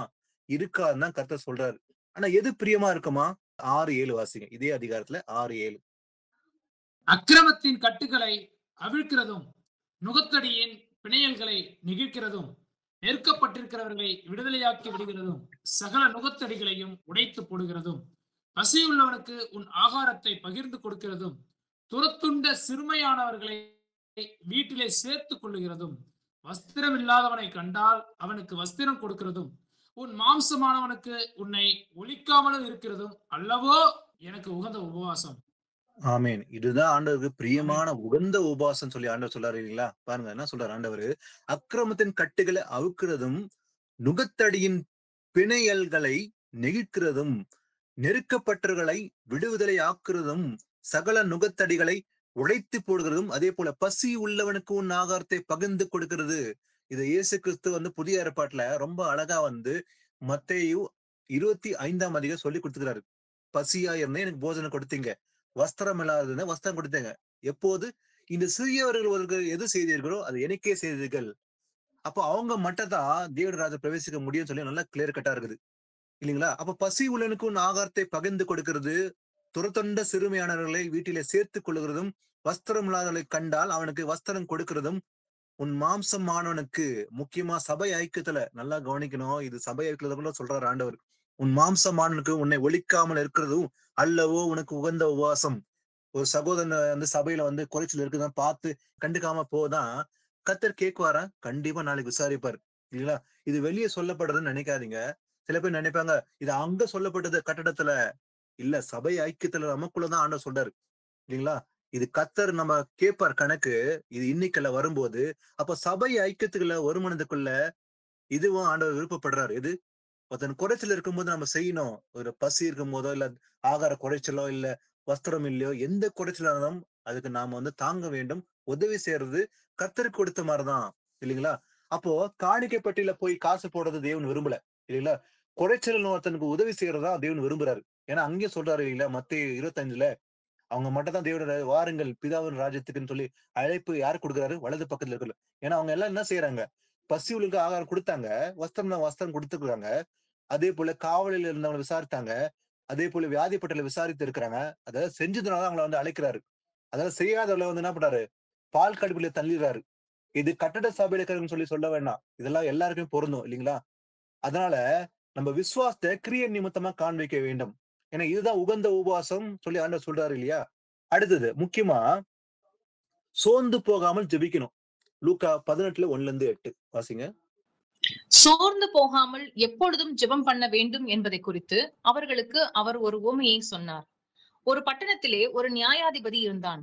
அவன் தேவனுக்கு பயப்படாதவனும் மனுஷரை மதியாதவனுமாய் இருந்தான். அந்த பட்டணத்திலே ஒரு விதவையும் இருந்தாள்.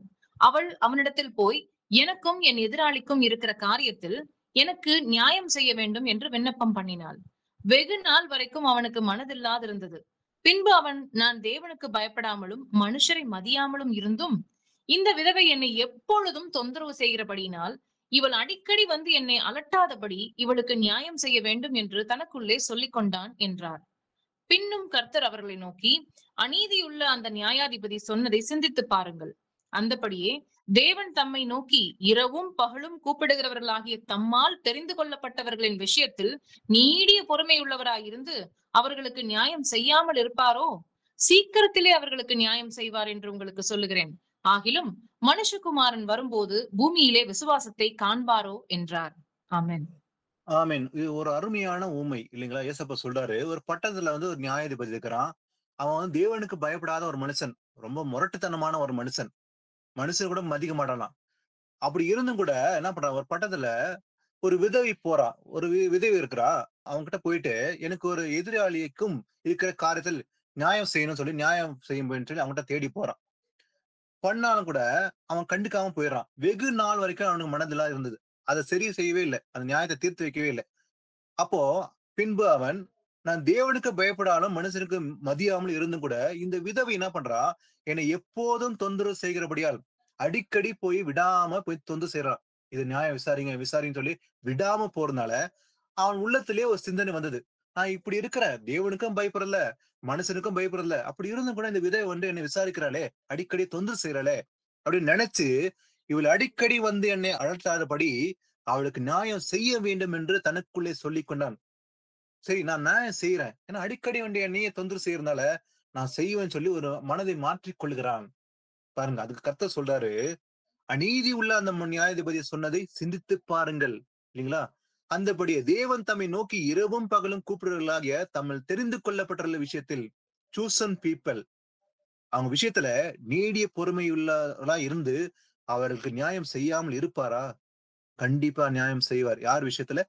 தெரிந்து கொள்ளப்பட்ட விஷயத்துல இரவும் பகலும் விண்ணப்பம் பண்றாங்களா? எப்பவுமே ஆண்டவர்ட்ட விண்ணப்பம் பண்ணிக்கிறாங்க. ஆனா கர்த்தர் கேட்க மாட்டான்னு நினைக்கவே கூடாது. அதான் இந்த உதாரணம் சொல்றாரு, சோர்ந்து போகக்கூடாது. அப்ப சீக்கிரத்தை அவருக்கு நியாயம் செய்வார் என்று உங்களுக்கு சொல்லுகிறேன். ஆகிலும் மனுஷகுமாரன் வரும்போது பூமியிலே விசுவாசத்தை காண்பாரோ? அவர் வரும்போது இந்த பூமியில வந்து விசுவாசம் இல்லாத ஜனங்களா தான் இருப்பாங்க. அப்போ இன்னைக்கு நமக்குள்ள அந்த சோர்வு இருக்கக்கூடாது ஜெபம் பண்ண விஷயத்துல. அப்போ வரும் வரைக்கும் நம்ம சோர்வு அடையாம விண்ணப்பம் பண்ண விஷயத்துல இரவும் பகலும் பண்ண வேண்டும். கண்டிப்பா நியாயம் செய்வாரு. வரும்போது அவர் நியாயம் தீர்ப்பாரு. அதான் இது வந்து நமக்கு சோர்வு அடையக்கூடாதுன்னு சொல்லி ஆண்டவர் வெளிப்படுறார். இதுலயே இதே அதிகாரத்துல ஒரு பரிசேயன் ஆயக்காரன் இருக்கிறான். இவங்க 2 பேரும் ஒரு ஆலயத்துக்குள்ள போயிட்டு ஜெபம் பண்றாங்க. பாத்தீங்கன்னாக்கா, அவங்க என்ன பண்றாங்க, முதல்ல என்ன பண்றான், ஒரு பரிசேயன் உள்ள போறான். போயிட்டு அவன் எப்படி ஜெபம் பண்றான் பாருங்க. அதாவது, அன்றியும் தங்களை நீதிமான்கள் நம்பி மற்றவர்களை அற்பம் எண்ணின அவர் ஒரு ஊமையை சொல்றாரு. என்ன சொல்றாரு பாத்தீங்கன்னாக்கா, தேவாலயத்துல போய் பரிசேயன் வந்து என்ன ஜெபம் பண்றான், தேவனே, நான் பரிகாரர், அநியாயக்காரர், விபச்சாரர் ஆகிய மற்ற மனுஷரை போலும் இந்த ஆயக்காரர் போல் இராத நாள் உண்மை ஸ்தோத்தரிக்கிறேன். அவன் தன்னுடைய பாவங்களை அறிக்கை செய்யாம, நான் மற்றவர் போல வந்து இல்ல, நான் ரொம்ப நல்லவன் சொல்லிதான் பிரேயர் பண்றான், இல்லீங்களா? தன்னை நீதிமான் சொல்லி காண்பிக்கும்படி பண்றான், இல்லீங்களா? வெளி அரங்கத்தை நான் ரொம்ப நல்லவன், அவனை போல கெட்டவன் கிடையாதுன்னு சொன்னா யார் பண்றான்? பரிசேயன் சொல்லி ஜெபம் பண்றான். அதே போல நான் வாரத்தை 2 நேரம் உபவாசம் பண்றேன், என் சம்பாதம் தசமா கொடுக்குறேன், ஜெபம் பண்றேன், தனக்குள்ளே ஜெபம் பண்ணினான். இந்த ஜெபம் தான் பெருமை உள்ள ஜெபம். ஆனா பாருங்க, ஆயக்காரன் வந்து ஜெபம் பண்றான். ஒரு ஆயக்காரன் அவன் என்ன பண்றான், தூரத்துல நிக்கிறவன் நின்னுட்டு தன் கண்களையும் வானத்துக்கு ஏறெடுக்க துணியாம தன் மார்பில் அடித்துக் கொண்டு தாழ்த்தி என்ன பண்றான், தேவனே, பாவியாகிய என் மேல் கிருபை இரும். ஒரே வரிதான், நான் பாவி ஆண்டவரே, என் மேல கிருபை இருன்னு சொல்லிதான் ஜெபம் பண்ணான். இப்ப 2 விஷயத்துல 2 பேருக்குள்ள எது உண்மையான ஜெபம் நல்லாவே தெரியலையா? அப்ப யாருடைய ஜெபம் கேட்கப்பட்டது? எது உண்மையான ஜெபம்? ஆயக்கோட ஜெபம் தான் கேட்கப்பட்டது. ஏன்னா அவன் தனக்குள்ள இருக்கிற தாழ்மையோட பாவத்தை அறிக்கையிடுறான். ஆனா அதே போல பரிசேயன் தன்னை உயர்த்தி மற்றவர்கள் போல இல்ல, நான் ரொம்ப நல்லவன் சொல்லிதான் ஜெபம் பண்றான். அவன் அல்ல, இவனே நீதிமானாக்கப்பட்டவனாய் தன் வீட்டுக்கு திரும்பி போனான் என்று உங்களுக்கு சொல்லுகிறேன். அப்போ ஏனெனில் தன்னை உயர்த்துகிறவன் தாழ்த்தப்படுவான், தன்னை தாழ்த்துகிறவன் உயர்த்தப்படும். அப்போ தாழ்மையுள்ள ஜெபம் தான் கேட்கப்படும். தன்னை உயர்த்தி கொள்ளும் ஜெபம் பண்ணா அதை கேட்க மாட்டார் ஆண்டவர் சொல்லி பாக்குறோம். அடுத்தது அன்னாள் ஜெபம் பண்ற விஷயத்த பார்க்கலாம். 1 சாமுவேல் 1:10-11 வாசிக்கலாம்.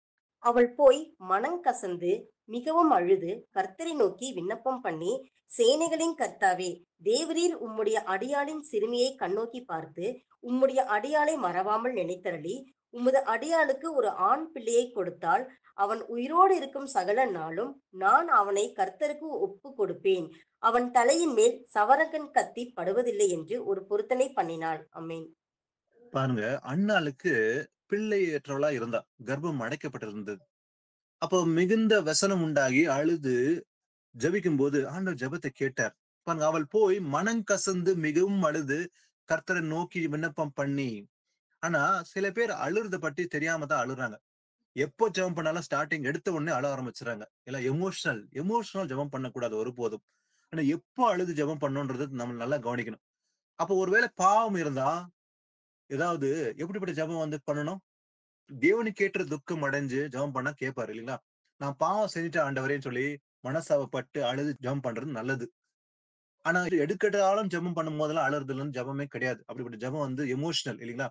ஆனா அண்ணாள் ஜெபிக்கும் போது கூட அவள் ஒடுக்கப்படுறதுனால, அவள் பிள்ளையற்றலா இருக்கும்போதுதான் ஆண்டவர் போய் மனம் கசந்து தனிப்பட்ட ஜெபம் பண்றான்.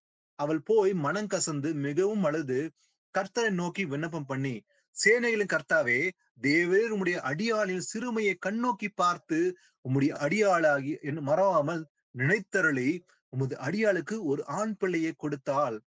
அவன் உயிரோடு இருக்கும் சகல நாளும் நான் அவனை கர்த்தருக்கு ஒப்பு கொடுப்பேன். அவன் தலைமேல் சவரன் கத்தி படுவதில்லை என்று ஒரு பொருத்தனை பண்ணினாள். அண்ணால் பாருங்க, ஒரு நல்ல ஒரு விண்ணப்பம் பண்ணலாம். எப்படிப்பட்ட அப்படி விண்ணப்பம்? அவள் அழுது மனம் கசந்து தாழ்த்தி கர்த்தர் முன்பாக அழுது ஜெபம் பண்றா. பண்றது மாத்திரமல்ல, ஒரு பொருத்தனை பண்ணி தான் ஜெபம் பண்றா. இதுதான் உண்மையான பொருத்தனை இல்லைங்களா? எனக்கு ஒரு ஆண் பிள்ளை தாங்க தாங்க ஆண்டவரே, நான் உமக்கே அர்ப்பணிப்பேன் அப்படின்னு சொல்லி ஒரு பொருத்தனை பண்ணி தான் ஜெபம் பண்றா. அவன் உயிரோடு இருக்கும் சகல நாளும் அவன் மேல் கர்த்தருக்கு ஒப்பு கொடுப்பேன். நான் கர்த்தருக்கு ஒப்பு கொடுக்கிறேன், கர்த்தருக்கு கொடுக்கிறேன்னு சொல்லி ஒரு பொருத்தனை பண்ணி தான் அண்ணாள் ஜெபம் பண்ணா. அந்த ஜெபம் கேட்கப்பட்டது. பிறகு ஆண்டவர் பாருங்க, அந்த கர்ப்பம் திறக்கப்பட்டது. பாக்குறேன், சில நாள் சென்ற பின்பு அன்னாள் கர்ப்பவதியாகி ஒரு குமாரனை பெற்று கர்த்தரிடத்தில் அவனை கேட்டேன் என்று சொல்லி அவனுக்கு சாமுவேல் என்று பெயரிட்டாள். அவன் தான் இஸ்ரேலுக்கு ஒரு பெரிய தீர்க்கதரிசியா உருவானான் இல்லைங்களா?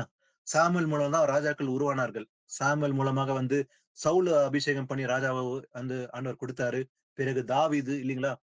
அப்போ நம்ம பண்ற ஜெபம் அது கர்த்தருக்கு பிரியமா இருக்குமா? அப்போ எப்ப நம்ம அழுது மனம் கசந்து ஜெபிக்கணும்னு சொல்லி நல்ல ஒரு எக்ஸாம்பிள பார்த்தோம் இல்லைங்களா? பிறகு பாத்தீங்கன்னா 2ஆம் அதிகாரத்துல வாசிக்கும் போது அவள் சந்தோஷத்துடனே கர்த்தரை பாடி ஜெபம் பண்ணினான்னு சொல்லி பார்க்க முடியும் 2ஆம் அதிகாரத்துல. அடுத்தது 2 வசனம் வாசித்து முடிக்கலாம். 1 தீமோத்தேயு 2ஆம் அதிகாரம் 1-4. நான் பிரதானமாய் சொல்லுகிற புத்தி என்னவெனில், எல்லா மனுஷருக்காகவும் விண்ணப்பங்களையும் ஜெபங்களையும் வேண்டுதல்களையும் ஸ்தோத்திரங்களையும் பண்ண வேண்டும்.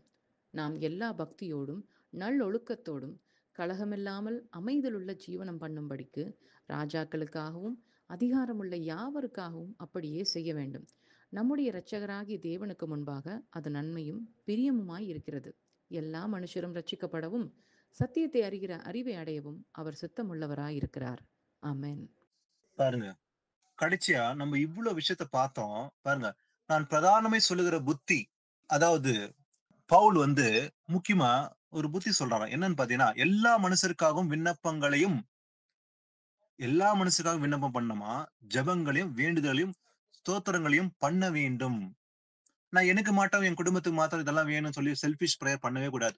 எல்லாருக்காகவும் ஜெபம் பண்ணணுமா. அதே போல முக்கியமா சொல்றாரு, நாம் எல்லா பக்தியோடும் நல்லொழுக்கத்தோடும் கலகம் இல்லாமல் அமைதலுள்ள ஜீவனம் பண்ணும்படி நம்ம பீஸ்ஃபுல்லா வாழ்றதுக்காக என்ன பண்ணுமா, ராஜாக்களுக்காகவும் அதிகாரமுள்ள யாவருக்காகவும் அப்படியே செய்ய வேண்டும். நம்ம ஆளுகிற ராஜாக்காகவும் ஜெபம் பண்றது ரொம்ப அவசியம் இல்லைங்களா? தானியேல் ஜெபம் பண்ணான், அதுதான் இல்லைங்களா? அந்த ராஜாவின் நிமித்தமாக நமக்கு நன்மை உண்டாகணும், ஒரு தேசம் அமைதியா இருக்க வேண்டும் என்றால் ராஜாக்களுக்காகவும் விண்ணப்பம் பண்ண வேண்டும். ஏன்னா ராஜாக்களை தள்ளி ராஜாக்களை ஏற்படுத்துறது யாரு? ஆண்டவர் தான் இல்லைங்களா? அதனால ராஜாக்களுக்காகவும் பண்ண வேண்டும். நம்முடைய இரட்சகராக தேவனுக்கு முன்பாக அது நன்மையும் பிரியமா இருக்குது. இது கர்த்தருக்கு பிடித்த காரியம். அதே போல எல்லா மனுஷரும் ரட்சிக்கப்படவும் சத்தியத்தை அறிகிற அறிவும் அடையவும் அவர் சித்தமுள்ளா இருக்கிறதுனால இப்படிப்பட்ட ஜெபம் செய்ய வேண்டும் சொல்லி தான் ஆண்டவர் சொல்லி கொடுக்கிறாரு. கடைசியா வாசித்து முடிக்கலாம். 1 பேதுரு 4ஆம் அதிகாரம் 7ஆம் வசனம். எல்லாவற்றுக்கும் முடிவு செல்வமாயிற்று. ஆகையால் தெளிந்த புத்தி உள்ளவர்களாய் இருந்து ஜெபம் பண்ணுவதற்கு ஜாக்கிரதை உள்ளவர்களாய் இருங்கள். ஆமீன். எல்லாவற்றுக்கும் முடிவு சமயமாயிற்று. அந்த காலகட்டத்தில் நம்ம எல்லாருமே இருக்கிறோம். இயேசு கிறிஸ்துவின் வருகையின் காலகட்டம் இன்னும் 1 வருஷம் 2 வருஷம் 27 வரதுக்கு வாய்ப்பு இருக்குல்ல, அதிகமா இருக்குது இல்லைங்களா? சுத்தி நடக்கிற தீர்க்கதரிசன வாரம் நிறைவேறுது. யுத்தங்களை பாக்குறோம், செய்திகளை பாக்குறோம், நெருக்கடி யுத்தத்துக்கு வருது இல்லைங்களா? அப்போ எல்லாவற்றுக்கும் முடிவு சமயமா இருக்கிற காலகட்டத்துல இருக்கிறோம். அதனால என்ன பண்ணுமா, தெளிந்த புத்தியுள்ளா இருந்து ஜெபம் பண்ணுவதற்கு ஜாக்கிரதை உள்ளலா இருங்கள். ரொம்ப ரொம்ப கேர்ஃபுல்லா இருக்க வேண்டும். தெளிந்த புத்தியோட விவேகத்தோட இருந்து ஜெபம் பண்ணதுக்கு கேர்ஃபுல்லா இருக்க வேண்டும். அப்ப ஜெபம் பண்ற விஷயத்துல நம்ம ரொம்ப ரொம்ப கேர்ஃபுல்லா இருக்க வேண்டும் சொல்லி கொடுக்குறாரு. அதான் ஏசப்பா விரும்புற காரியமே. 1 மணி நேரமாவது கூட நீங்க விழித்திருக்க கூடாதுன்னு சொல்லி ஆண்டவர் சொல்றாரு இல்லையா? அப்போ 1 மணி நேரம் ஜெபம் பண்றது கர்த்தருக்கு பிரியமா இருக்கிறதுனால நம்ம அட்லீஸ்ட் 1 மணி நேரம் கூட ஜெபம் பண்ணோம் இல்லைங்களா? மினிமம் 1 hour பண்றது கர்த்தருக்கு பிரியமான காரியம் இல்லைங்களா? அப்ப நம்ம இன்னைக்கு, அதாவது நாம் கர்த்தருடைய சித்தத்தின்படி ஜெபிக்கிறோமா? நம்முடைய ஜெபம் உண்மையிலே இந்த வசனப்படி இன்னைக்கு நம்ம எல்லாத்தையுமே ஆராய்ஞ்சு பார்த்தோம் இல்லையா? இந்த வசனப்படி இருக்குதா? அப்படி இல்லைன்னா நம்ம ஒண்ணும் பண்ணணும் இல்லைங்களா? இதை மாத்திக்கொள்ளணும். அப்ப நான் என்னுடைய ஜெபம் இது வரைக்கும் இப்படி இல்ல, அப்ப நான் மாத்திக்கொள்ளன்னு சொல்லி நாம வசனத்தை ஆராய்ஞ்ச நாம எல்லாருமே ஆண்டவர் ஒப்பு கொடுத்து நம்ம என்ன பண்ணோம், இன்னில இருந்து நான் இப்படி ஜெபிக்கிற ஆண்டவர், நீ எல்லாமே சொல்லி கொடுத்தீங்க ஆண்டவரே ஏசப்பா, இது வரைக்கும் எனக்கு தெரியாம இருந்தது. நான் ஏதோ ஒரு பாரம்பரிய ஜெபம் போல பண்ணி கொண்டிருந்தேன். இன்னைக்கு நான் இதை அறிஞ்சேன்னு சொல்லி ஒப்பு கொடுத்தா கர்த்தர் பிரியப்படுவார் இல்லைங்களா? அதான் ஏசப்பா சொல்றாரு இல்லையா? நாம் எதையாக நம்முடைய சித்தத்தின்படி கேட்டால் அவர் நமக்கு செவி கொடுக்கிறார் என்பதே அவரை பற்றி நாம் கொண்டிருக்கிற தைரியம் இல்லையா? அவர் சித்தப்படி நம்ம ஜெபம் பண்ணால் அவர் நமக்கு செவி கொடுப்பார்னா ஆண்டவர் வந்து 100% கேரண்டி கொடுக்கிறார் ஆண்டவர். அவர் நமக்கு செவி கொடுப்பார் கண்டிப்பா. அப்ப நம்ம செய்ய வேண்டியதே அவர் சித்தப்படி ஜெபிக்க வேண்டும். எப்படி ஜெபிக்க வேண்டும், எதற்காக ஜெபிக்க வேண்டும் சொல்லி இந்த வசனம் எல்லாமே ஆராய்ந்து பார்த்தோம் இல்லைங்களா? அப்ப இன்னைக்கு ஆண்டவர்ட்ட ஒப்பு கொடுத்து நம்ம ஜெபத்தோட இந்த பைபிள் ஸ்டடியை முடிக்கலாம்.